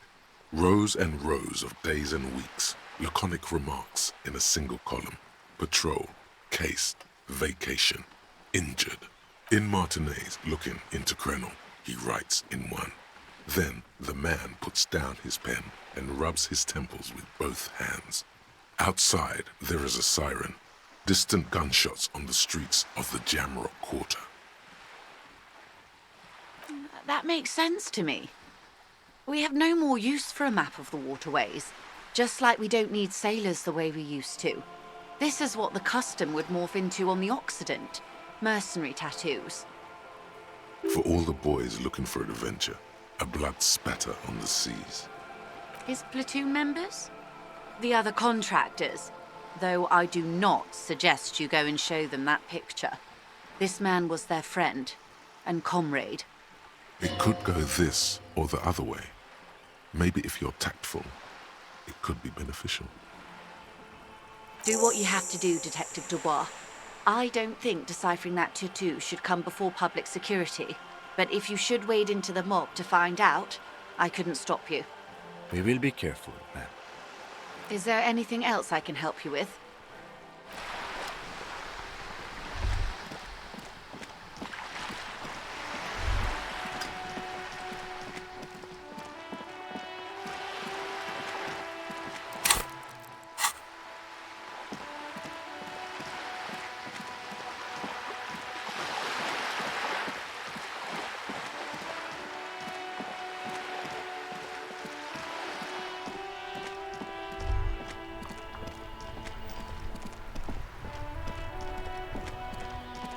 Inside, you see a set of steering levers, a radio microphone. This is Precinct 57. How may I assist you? Just a moment. 10-4, come in, officer. Over. Roger that.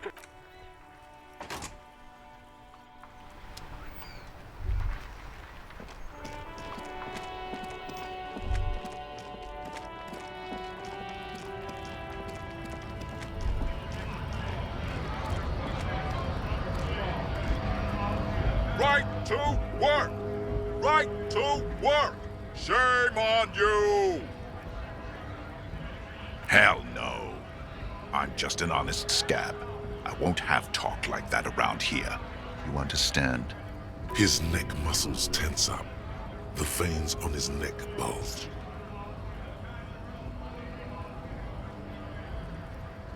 It just has to be said, that was not a convincing line.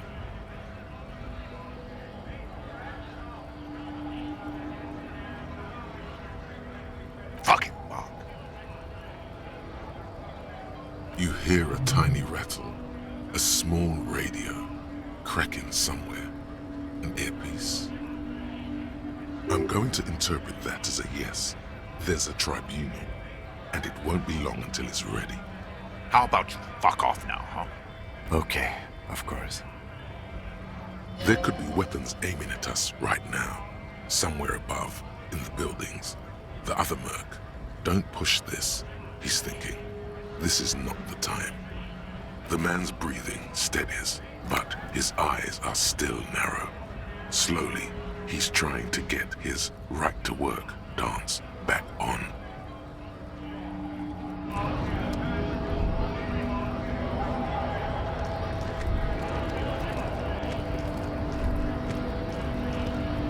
Hola, Wandering Man.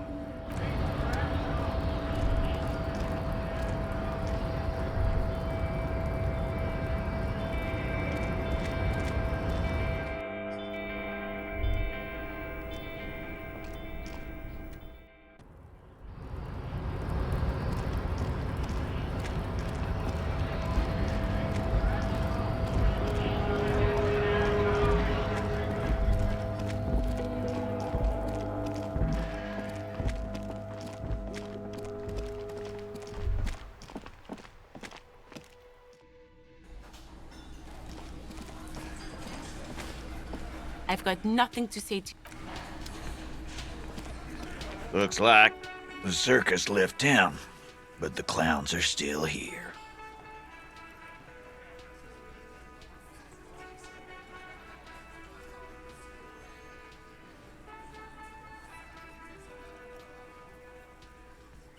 Like hell you have. There is no local drug trade. This place is as clean as a rifle. Go back to Jamrock and ask the local junkies how clean your streets are in Precinct 41 Kilos. We'll do that. In the meantime, did you know that there's an abandoned lorry at the intersection that was used to move raw ingredients for drugs from Terminal B to Jamrock? The person driving it was present at the hanging. It was one of you. We've connected the footprint. Detective, do you want to deliver the coup de grâce? The thought forms in your head, like a lightning strike branching in the sky. No, the thunder is his. Leave it to the lieutenant.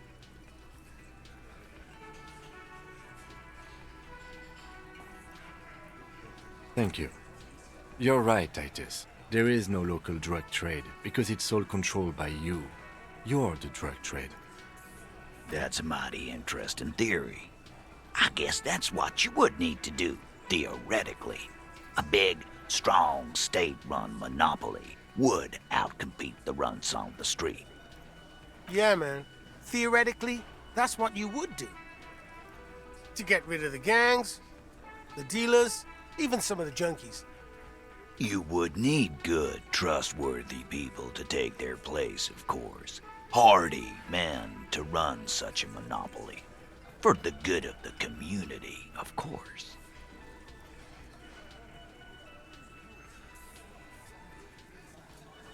Boo fucking who. People will always be taking drugs. Might as well do it clean and organized. Yeah, that's what the labor movement is all about. Clean and organized. And the Hardy Boys are running it. Theoretically, of course.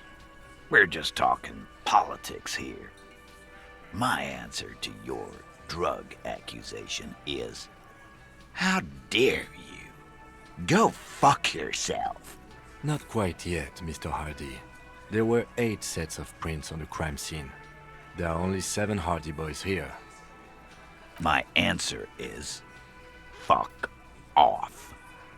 Mind your own business. There is no 8th Hardy. I run this goddamn scene. Finally, you got something out of him. This could prove useful in the future. And here we go. Back to the usual. I know! Fatty walked on all 4s. He's so fucking fat he left 2 sets of footprints. Despite everything, the little man is quick on his feet. Go fuck your mom, Dennis. That's more like it, boys. You heard him. It was Angus on all 4s. Anything else you need to know? Yeah. By friends, you mean his squad mates from Crenell. Wouldn't want to beat up his grandma. Nervous, snickering. There's a rush of adrenaline present. This is what happens if you take the law into your own hands. Other people start doing it too. Let them come. The Hardy Boys are right fucking here. You heard the man. Right here. We're armed. We got the whole district behind us. And Glenn. Glenn is fucking crazy. Yeah. A well-oiled murder machine. The mood is on the rise. They're feeling confident, ready to punch out the whole Merc platoon. Big fucking surprise. They hire psycho scum, arm them to the teeth, and let them loose in the city. What do you think is gonna happen? So are the local gangs, the fucking Barmy Army, and the Madre scum. You've been out there. Seen any around? Yeah. Where are they now, huh? Sent back to Madre in an airtight cargo crate. These people are trained military professionals with decades of combat experience. They are not a gang or a Barmy army. No, they're not. They're uncoordinated and drunk. We know more about them than you think. We got weapons of our own. We got Ister 50s, Zeelagers. Glenn's got a knock cannon at home. I guess we're gonna see, aren't we? That was an unsure phrasing.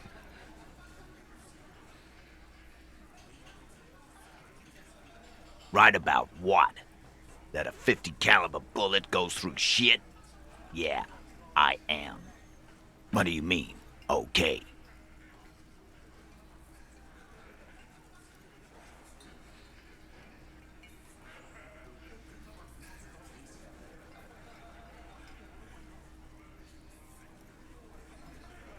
No, they won't. Get out of here with your negative energy. All he means is that the situation is serious. No wonder you cops get shot to shit every day. Can't go to war with an attitude like that.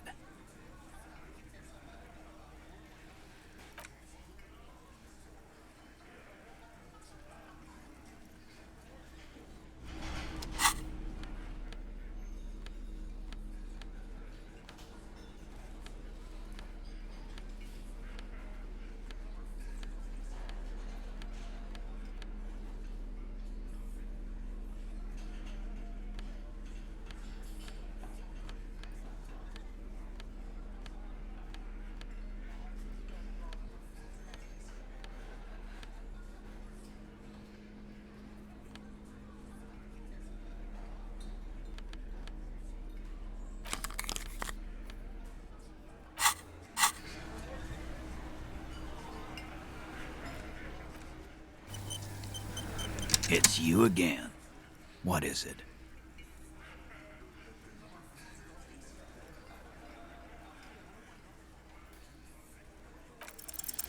As you look around this room full of sweaty men, swearing, drinking, spitting out tobacco, does this look familiar? Huh? You got a problem with beer now? Not quite there yet. Push on.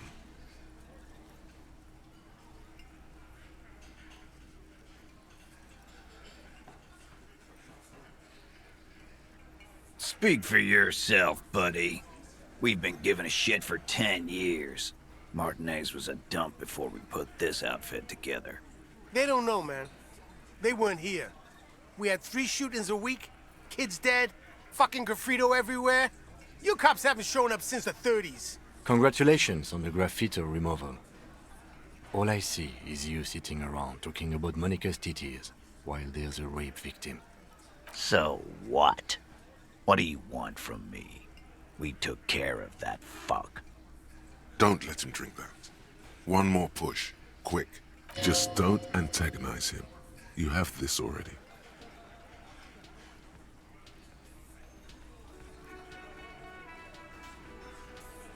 Titus?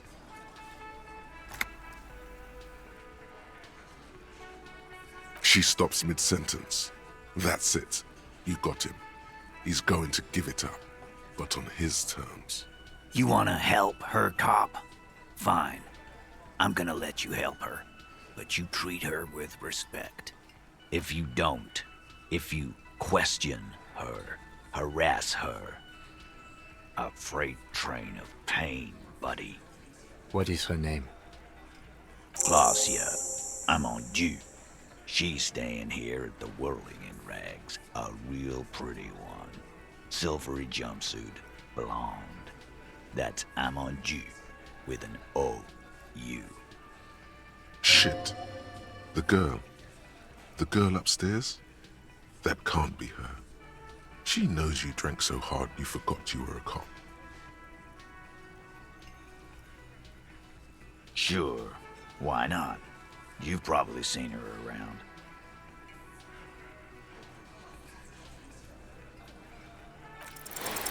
You inexplicably add cool after the victim's name, with your eyes bulging like some wild beast. Your fingers are fidgeting and sweat starts forming on your brow as Titus looks at you oddly. I don't understand what's so cool here. Nothing. We just have a few more questions. Then we'll be on our way. Whatever you do not tell him you know her. That would sound off, calm, normal. Try to forget this little hiccup.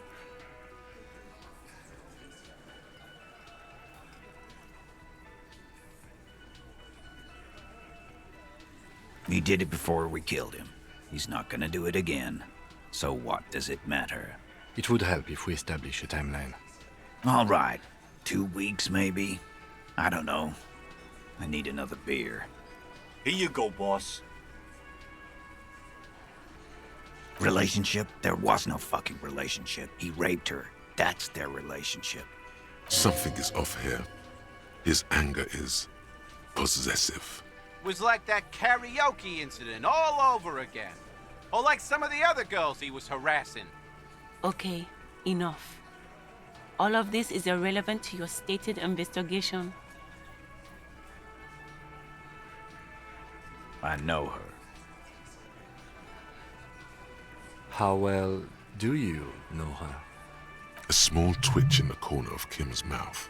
He has a hunch about what knowing means. Well enough, Copper. We party. She's been here for a few months. He tries to make it sound real casual, but the muscle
We just fucked. That's all. I'm not gonna give you any details if that's what you're after. So put your dick away. He really went out of his way to seem comfortable with this topic. That's all you're gonna get for now. He's doing a good job here. A commendable performance of I don't give a shit. Remember what I said. Freight train of pain.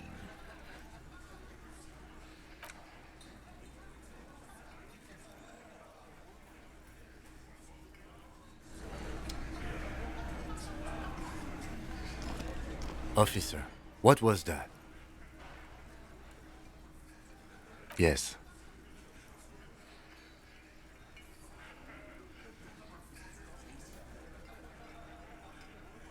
Yes. The victim? Is there something I should know before we talk to her? Whatever you do, don't say the first thing.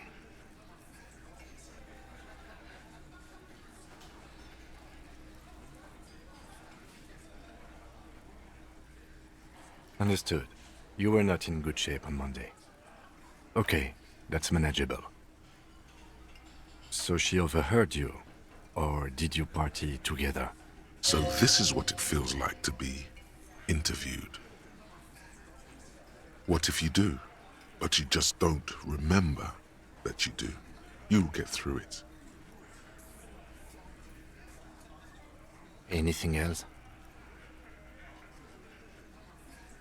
That's clearly your interrogation technique. Anything else? We'll be all right, Lieutenant. This is nothing. You feel fortified by his assurance. It's going to be all right. Is it, though? Nothing? You're still in for a bumpy ride here. Try not to mess it up.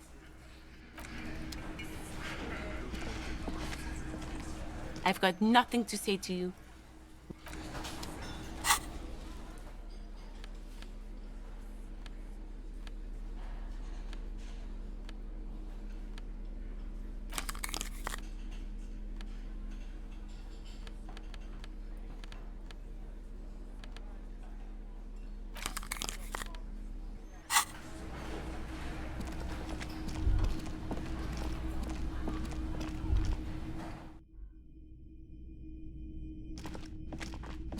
The door is closed.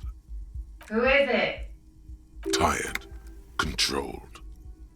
This is the police. Can we come in? Come on up. The door is open. I'm drying my hair. Sounds like it's coming from upstairs somewhere. You could snoop around before going up.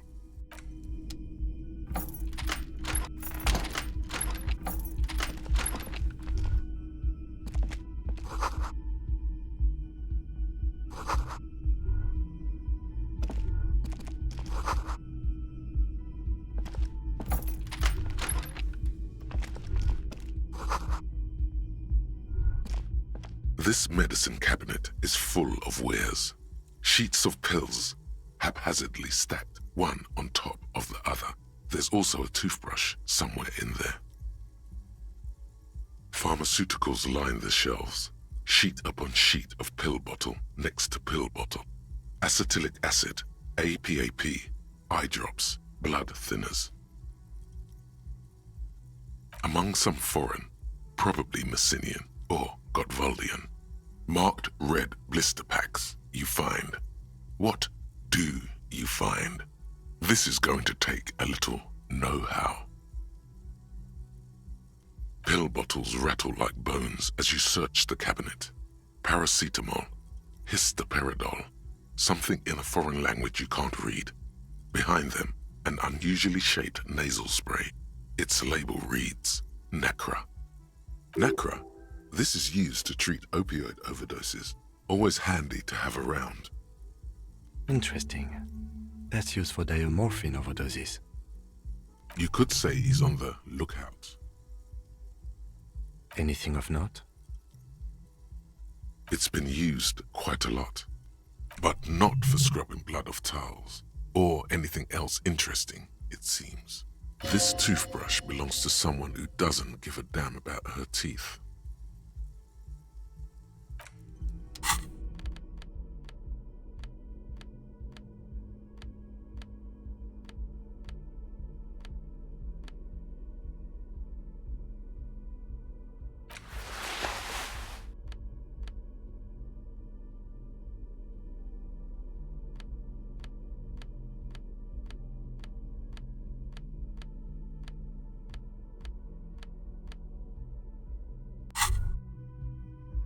This medicine cabinet is stocked with drugs, a bright orange bottle with peptide stamped on it, in sunny, happy letters. Jackpot, baby. That's the stuff you're looking for. Your palms begin to sweat just holding that little plastic container. It's speed, man. Just what you were looking for. They call it dextroamphetamine and talk about psychological disorders. But what we're seeing here is some scientifically advanced trucker speed. Peptide, a euphemism for pharmaceutical amphetamine. Prescription speed. The fuck are you waiting for? Let's get...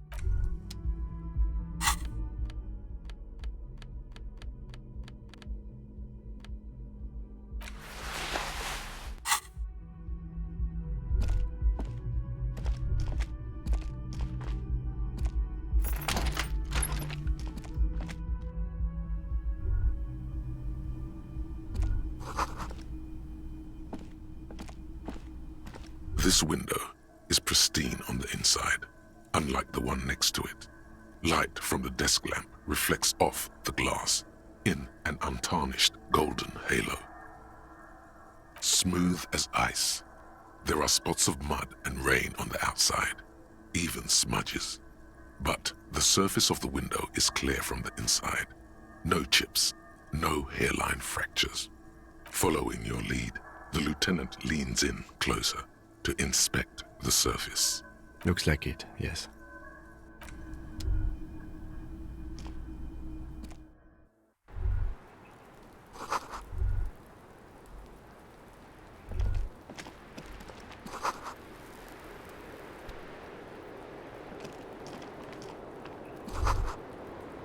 Just as you look at the flowers, a gust of wind raises them from the roof, picking them up in the air. You catch a single white flower between your fingers. The rest fly off into the wind. It's a maybell. The young woman looks at the maybell in your hand.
touched him.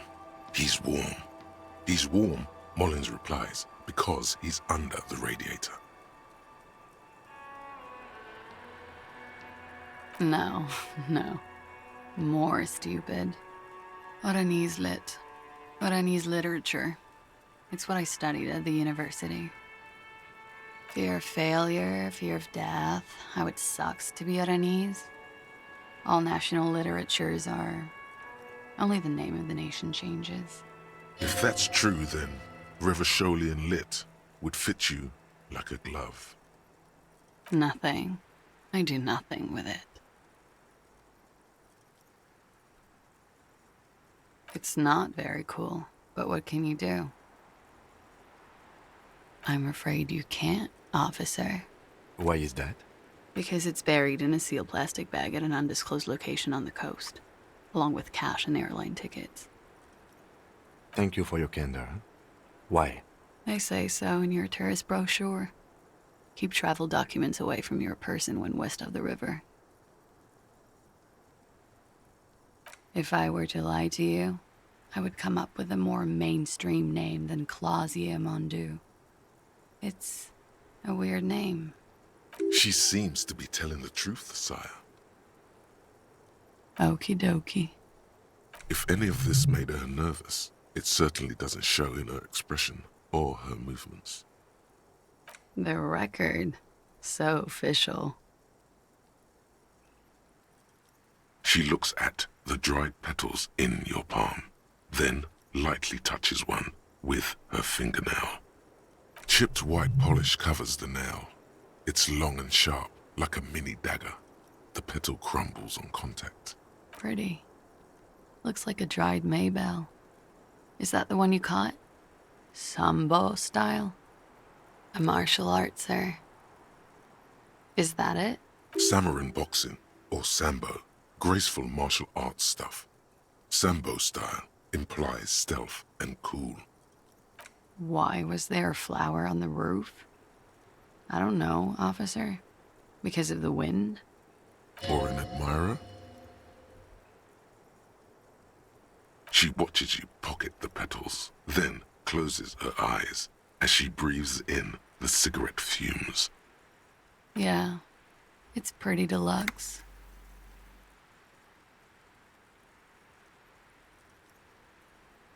It is. The lieutenant makes a note in his notebook. He finds the answer unsatisfying. I'm wintering. How long have you been staying here? About 4 months. I came in November. The bills downstairs concur. Here in the Whirling, here in Martinez, or here in Revachol? I heard this is where the washed-up disco has-beens go.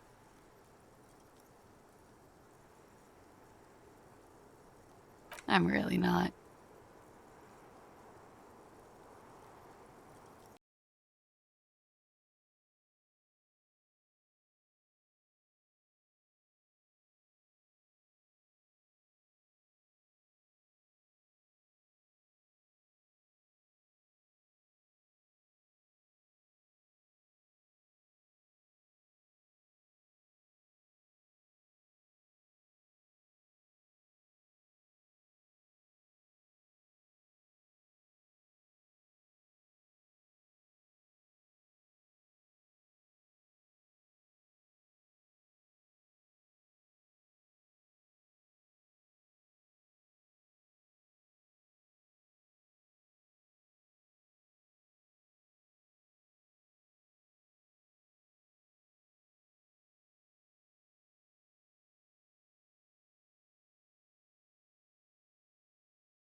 What did you do when you partied?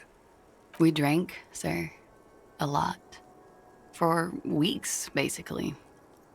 We had that effect on each other. We made each other drink harder. That's why I liked him. What else? Stimulants. Speed also has that effect, making you drink harder. And then drinking harder makes you do more speed. It's quite the combination. We also had sex. A little. The drugs were good enough, and we did enough of them. How did you two meet? Downstairs, at the bar. He was on some sort of assignment, a military man, as you probably know. Had a cool, scary scar. She appears aloof, but that scar part, the scary, is stressed and drawn out. What's that about? Apprehension? With longing. She misses him. When was this? A month ago? Something like that.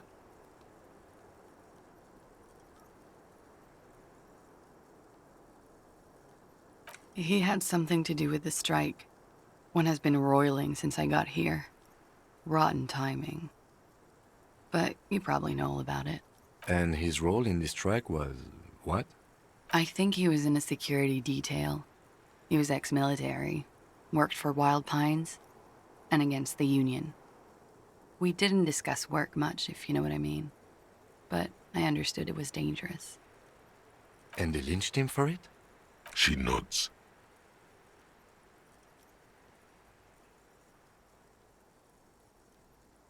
Oh, yes.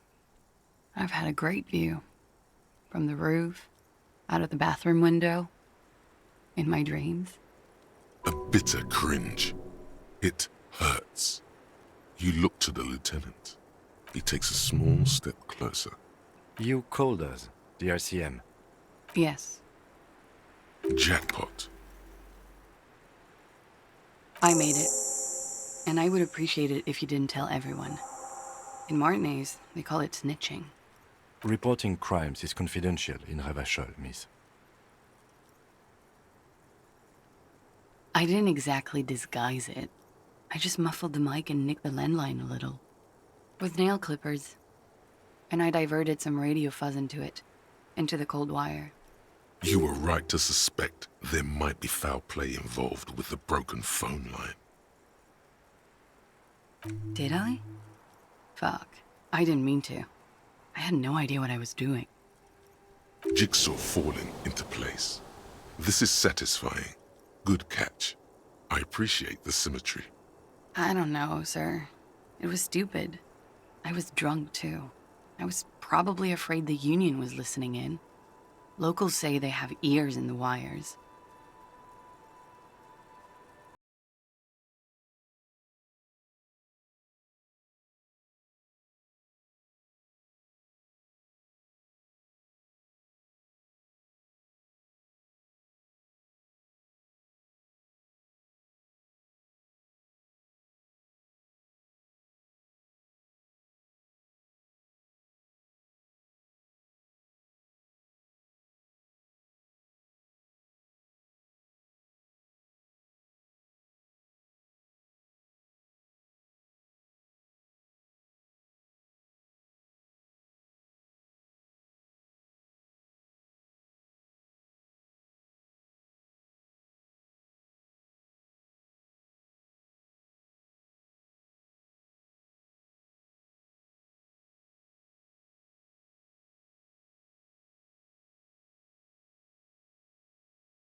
Possession of narcotics is legal in Revachon, but you should still reprimand her. No, don't listen to the stiff. Be cool.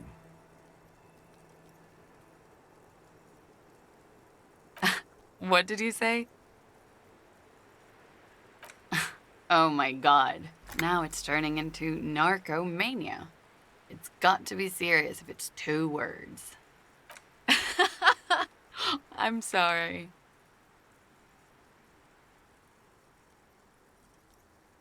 Comes in handy when you've done too many opioids. Is that something that happens to you often, miss? Better safe than sorry. Oh, yes. One of my favorites. It cures many ailments, like not being able to stay up for 36 hours, not being happy. It cures those ailments. It's just a merit speed molecule, basically. Very funky. All right.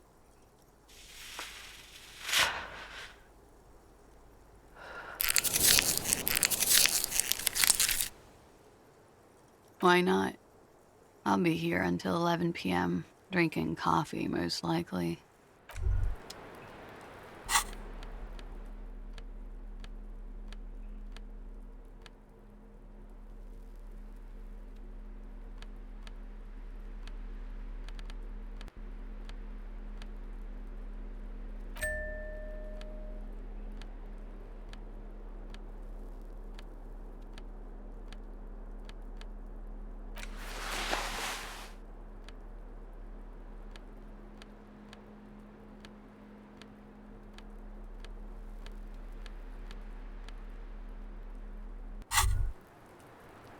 Officer, what brings you up here in the... Soft, light brown eyes look back at you, directly into the space behind your eye sockets.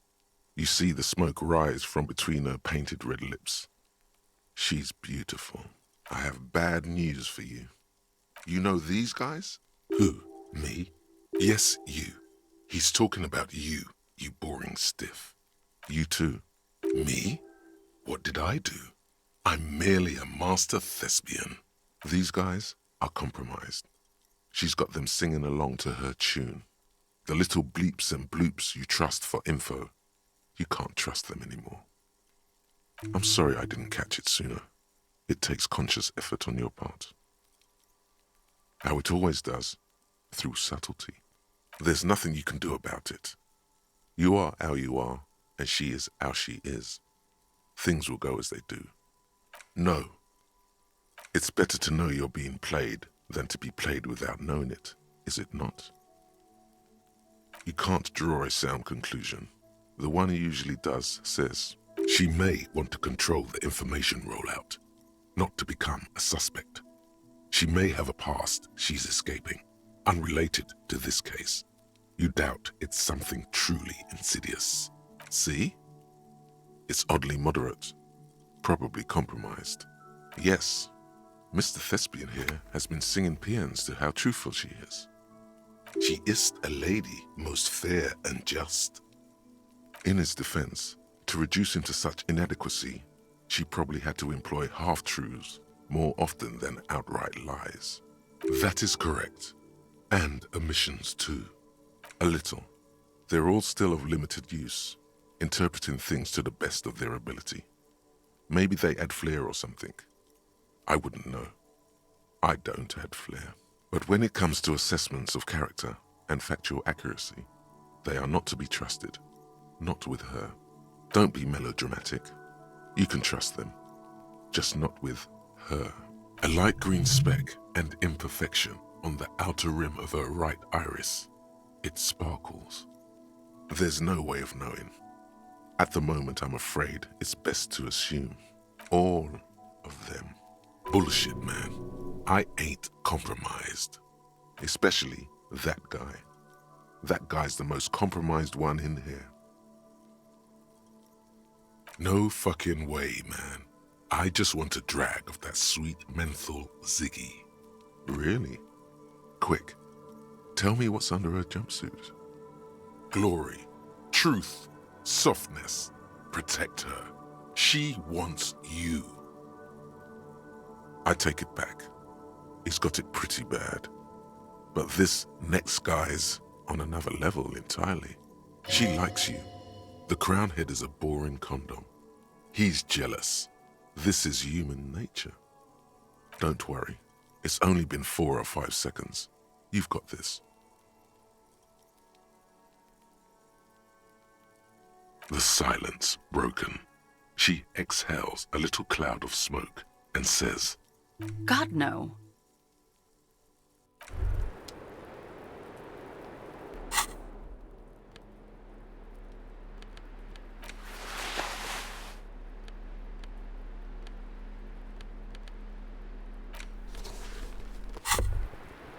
As you turn, a bright light catches your eye, making you squint.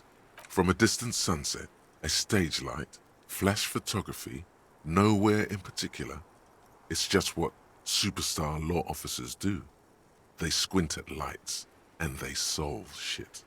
Yeah, you have. You're a big dick cop, Dick Mullen, Salam Rocky Bayi, badass on-the-edge disco cop. Time to recede into a ludicrous fantasy world. Here we go. Camera. Lights. With a sudden flash, the world freezes around you, and you along with it. In an iconic monochrome solution, a black silhouette against a rasterized orange world. It's on. You made the right call there. It feels good. Pure. I'm talking about your zero-tolerance policy toward the mania of narco.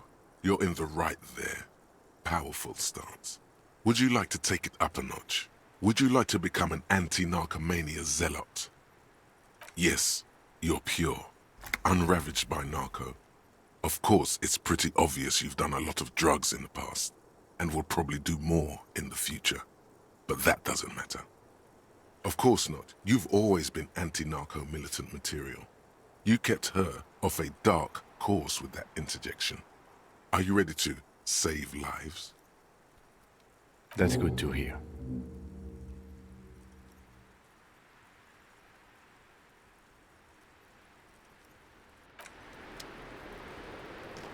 Looks like we have more to discuss with those so-called Hardy Boys. Half their reasoning just went out the window. Nothing will make them respect the RCM, but it will disrupt the game they prepared for us. We just stripped off one layer of whatever it is. Her decision to not corroborate their story was definitely not part of the plan. What else could she have done? Lie? She saw there was no way to lie and get away with it.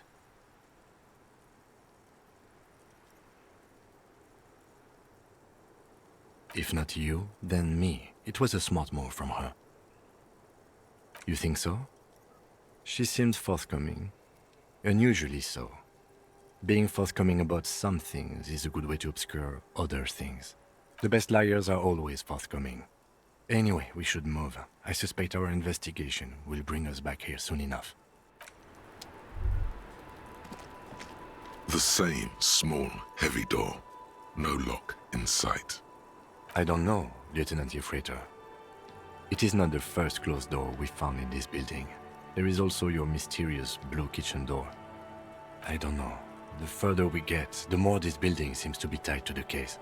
The vigilantes, the cadaver, and a number of people connected to the case are in or around this building. This door is part of it. It's not unimportant. It's barred from the inside. You hear the bar rattle in the brackets. Sounds like it's heavy, too. Very sturdy. Must be something valuable inside to go through the trouble of protecting it. The door is very sturdy indeed.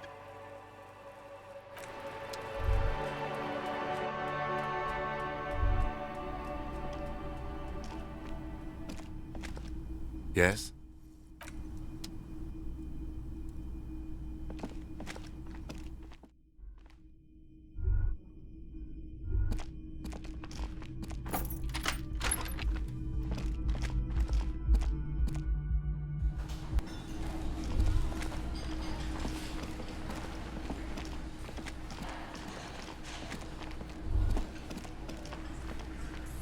I've got nothing to...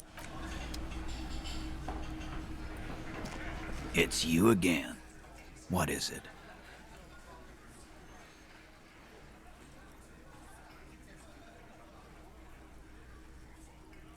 Again? Seriously, man. Yeah, whatever. Fuck! I knew that fucking whore couldn't be trusted. You've hit a nerve. Titus is furious. No, more than that. The loyal Titus feels betrayed. For the record, Titus Hardy did not explicitly specify the victim as a whore, nor did he say anything about trusting her. Oh, shut up and stay out of this, Liz.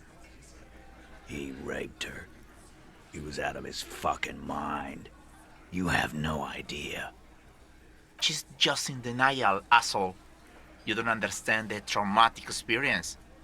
She's shutting down, and she doesn't fucking trust you. Yeah, she's crazy, you know. A crazy bitch. You know the type. She's fucked up. This is a diversion. Stay on track. Lawman, I'm at the end of my goddamn rope with you. I fucking told you not to push her. His hands become fists. And you went and pushed her. I am gonna fucking hit you. Duck. Titus Hardy. Success. Titus backs off. Fists down, everybody. Goddamn, no one tells you to put your fists down. Everett personally sent me to take care of this. If this goes south, we'll all be in the shit. But you, Titus Hardy, are going to be buried. Am I understood? When she's angry, she emphasizes the S. It gives her voice a strangely hypnotic quality. Her lips barely move as she speaks. Frankly, it's a bit terrifying. Someone has to rush in to break the tension. The second in command. Look, Copper. We know that that fuck was a rapist and a killer. We got him confessing to it on tape. Show it to him, T. What's the harm, right? Here, jerkwad. Listen to this shit. And then come back and tell me the soldier of the apocalypse was an innocent man. This is their last play, this tape. Their story is in tatters, a mess. It might be nice to listen to, but at this point, you don't need to. You don't care about evidence. The fuck are you a cop for, then? Pigs, T. They don't care about getting the truth. They care about getting convictions. They are fucking keeping a score on their bulletin boards. I won't be on your bulletin board. If you don't listen to the tape, we got nothing to talk about. There's a lot of questions. If you ask them now, they'll just keep bringing up the tape. Listen to it, and they'll have nothing to hide behind. You think we go into this shit deaf and dumb? You RCM aren't the only ones who know how to bug people. There's no university degree for that. We have machines. We're in logistics. How do you think a harbor works? It's advanced stuff. Understood. You've listened in on their communications. How long? Since way before their chief started taking swing lessons. Things got nice and quiet after that. It's not advanced. You just hold up in a coop all day, writing down what they say. It gets hot as hell in there. Don't put yourself down, Angus. It's important work. Yeah, man. You're like a radio genius or something. Those notes are some in-depth stuff. Indexes and shit. Don't forget your tape, lawman. Compliments of Titus Hardy. You do that. Oh, and keep it. Maybe you'll need a reminder of human ugliness someday.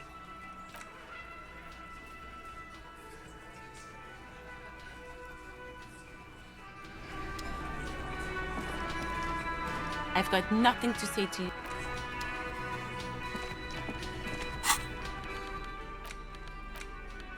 The porter reel is just what you needed. The reels attach to the apparatus with a satisfying click. The tape is routed behind the magnetic reader. You push Command Set, and the tape starts spinning. Violent static and machine sounds fill the air. This isn't Revachol. This is a fucking village. I can almost see the elephants. The harbor. That's the son of a Kvalson crane. When this shit is done, I'm gonna tear that place up. Soldier of the Apocalypse style. Kill shit. Dogs and chickens too. Gonna run a room, Cordy. A real nice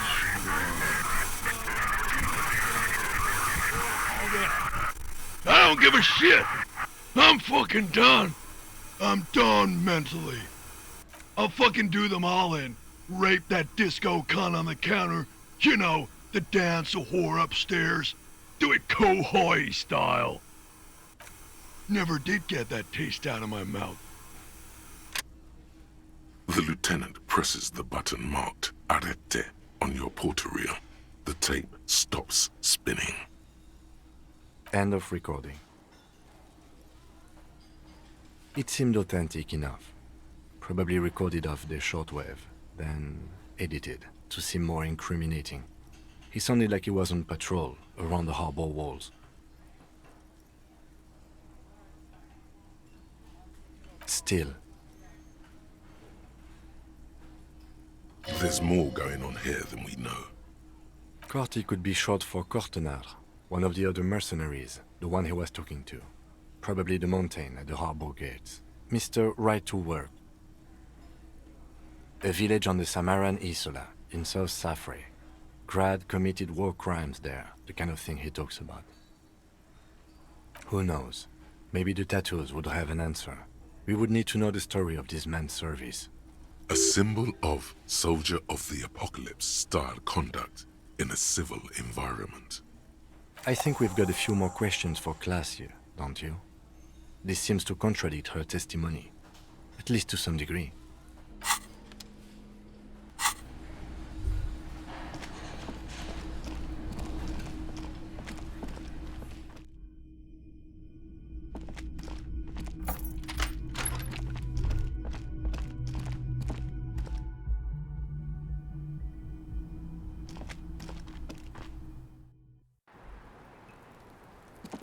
I was just thinking, what a nice evening it is for taking part in a murder investigation.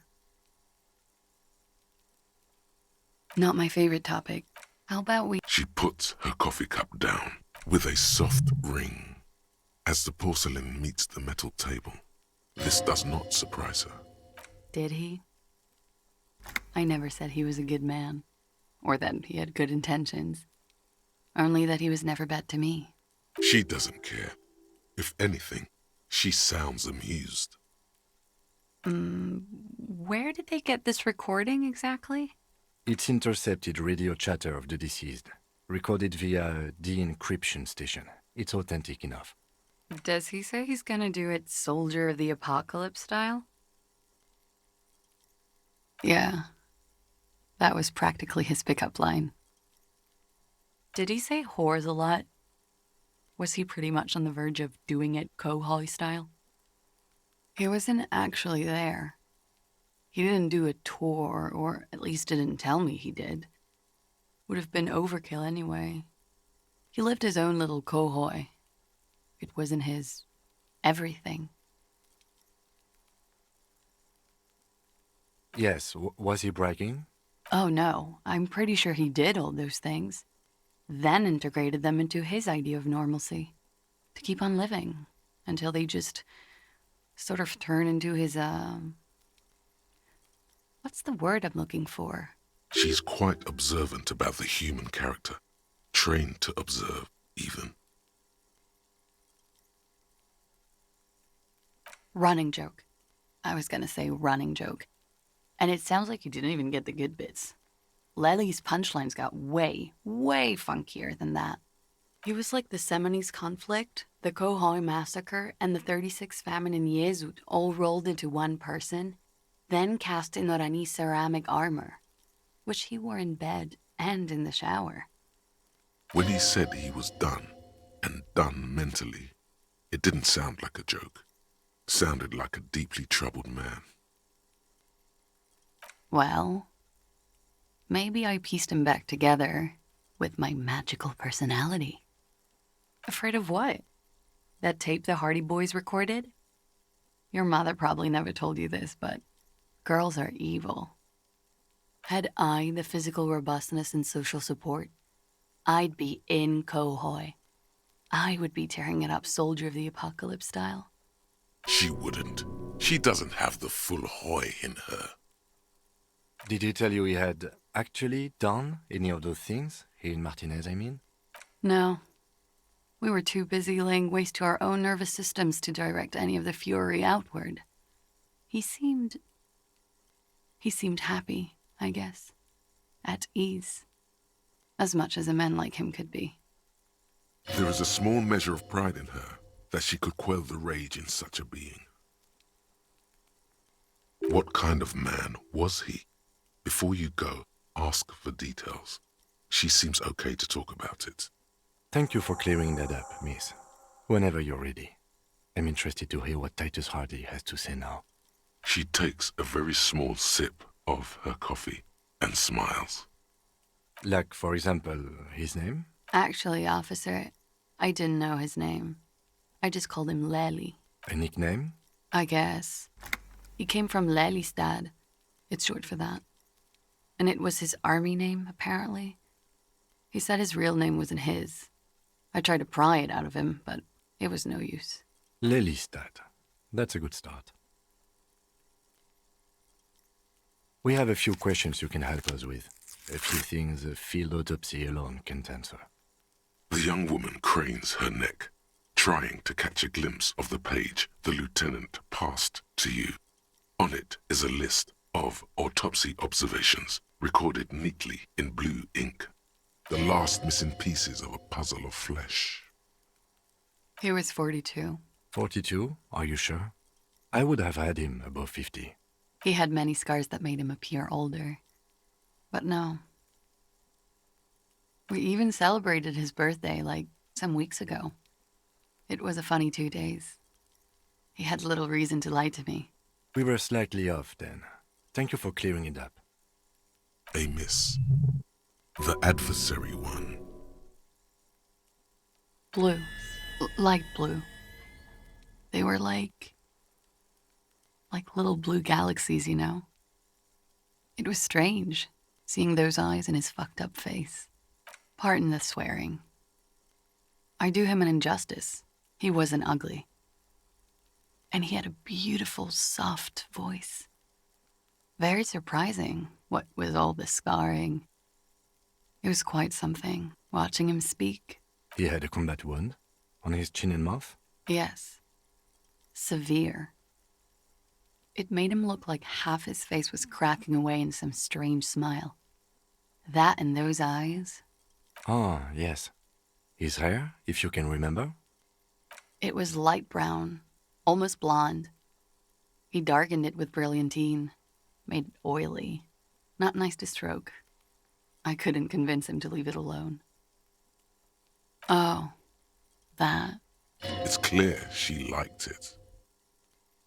Quite a lot, yes. Sure, waterways. It was mostly for showing off to chicks, though. How? Imagine him lying in bed. Freakish musculature laid out on the sheets. Scarred, of course. Tattooed. The sheets are dirty for some reason. Is this Orani's lit? Yes. This is the very essence of Orani's lit. A moment's respite. Dark and hopeless as the struggle itself. He's smoking and drinking, of course. And his chest and shoulders and arms are studded with stars. Tens, hundreds of them. Maybe even thousands. And the woman goes like, "What was this, baby?" And he says, "That was too hardcore. Don't ask me about that." So she goes, "Okay, but what's this, baby?" And he's like, "Saw some bat shit there. Killed some loincloths." And so it goes. Star after star, port after port, third world country after third world country. And he's done horrible things in every single one of them. Oh, yeah. No, thank you. I've seen enough of him dead. I can tell you what they meant without looking at them. Go on. He was a blue-eyed boy with thick arms, from a small town. He was also poor, and the government of Oranje needed some people killed, so they turned him into a grotesque killer. For money. He went to Killer Academy in Vredefort. Then he killed some people in the Seminine Islands. And on other islands, too. All of the islands. After this, he came to Revachol and got killed himself. Change of topic, perhaps? In Oranje, officer. It's, I think municipality is the term. A nowhere town there.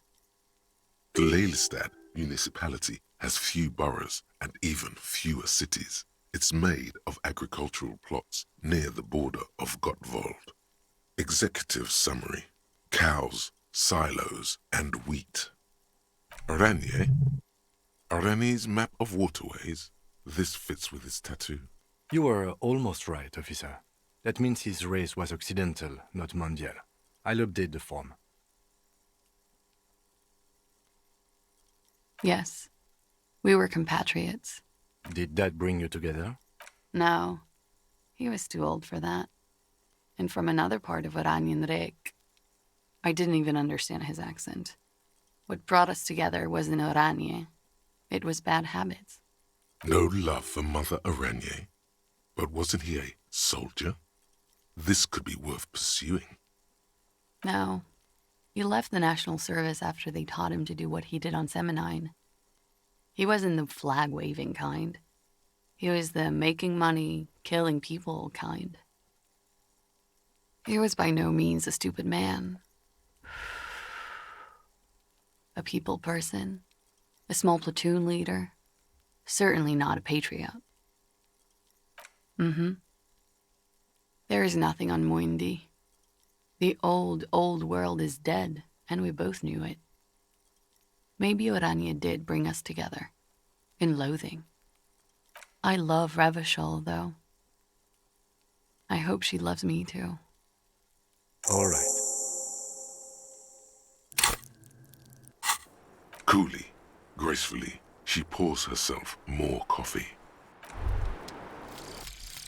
Fairweather T500. Remember that weakness you were looking for in the ceramic armor? Like, maybe it can only stop small, fast projectiles, but a large, slow-moving pry bar would shatter it? Or, if I run an electrical current through it, maybe it will melt. Or, personal favorite, frequency something something radio weapon? None of that would work. You need to shoot the part of the enemy that doesn't have Fairweather T500 on it, because the armor itself is invulnerable. Good news is, so are the armor pieces on you.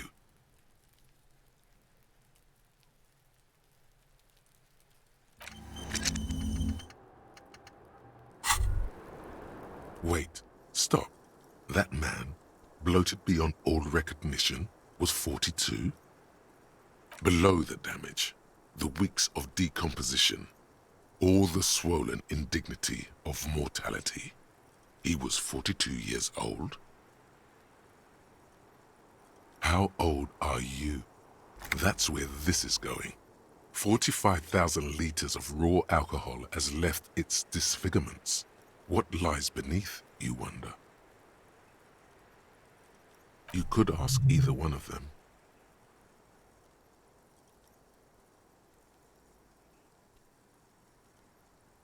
Huh? How old? 58?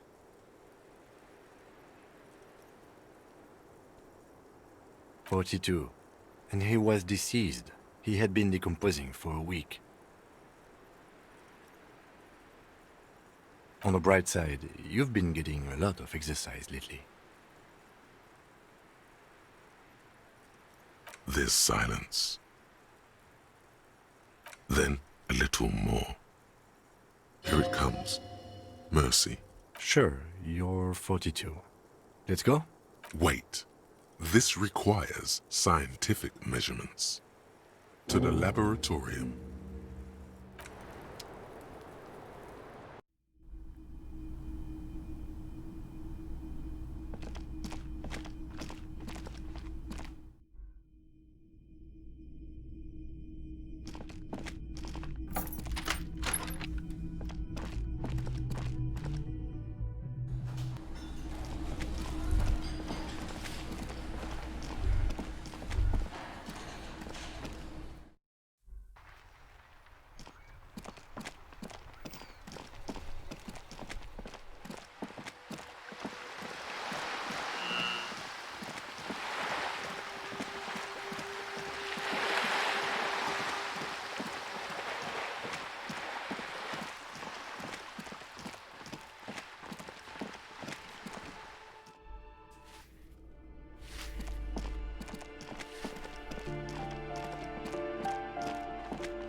Gendarmerie, you found me.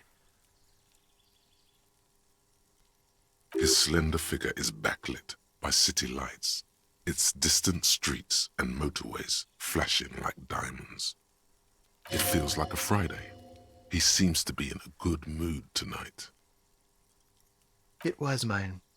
My friends use it from time to time to visit me. So tell me, are you here to make things right again?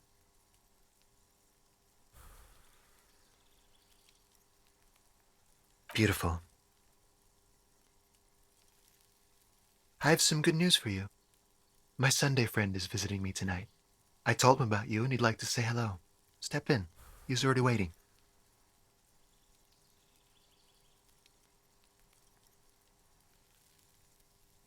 Trust me, you do. That's why I chose this place. Martinez is special, isn't it? Wait. Suddenly you are digging things?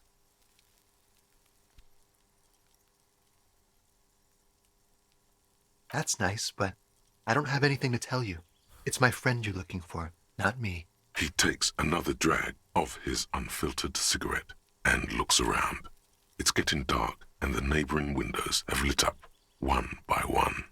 Downstairs, a cat crosses the yard, disappearing into the bush. Besides, I've got to run. He's going to leave you alone again. That's sad. Something tells you you're never going to talk to an individual this cool or mysterious ever again. To the city. It's a beautiful night. Something flutters in the corner of the lieutenant's mouth as you're saying those words. We'll talk. Just not tonight.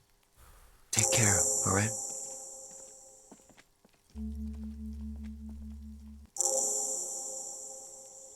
And he's gone again. Looks like it's becoming a theme for him.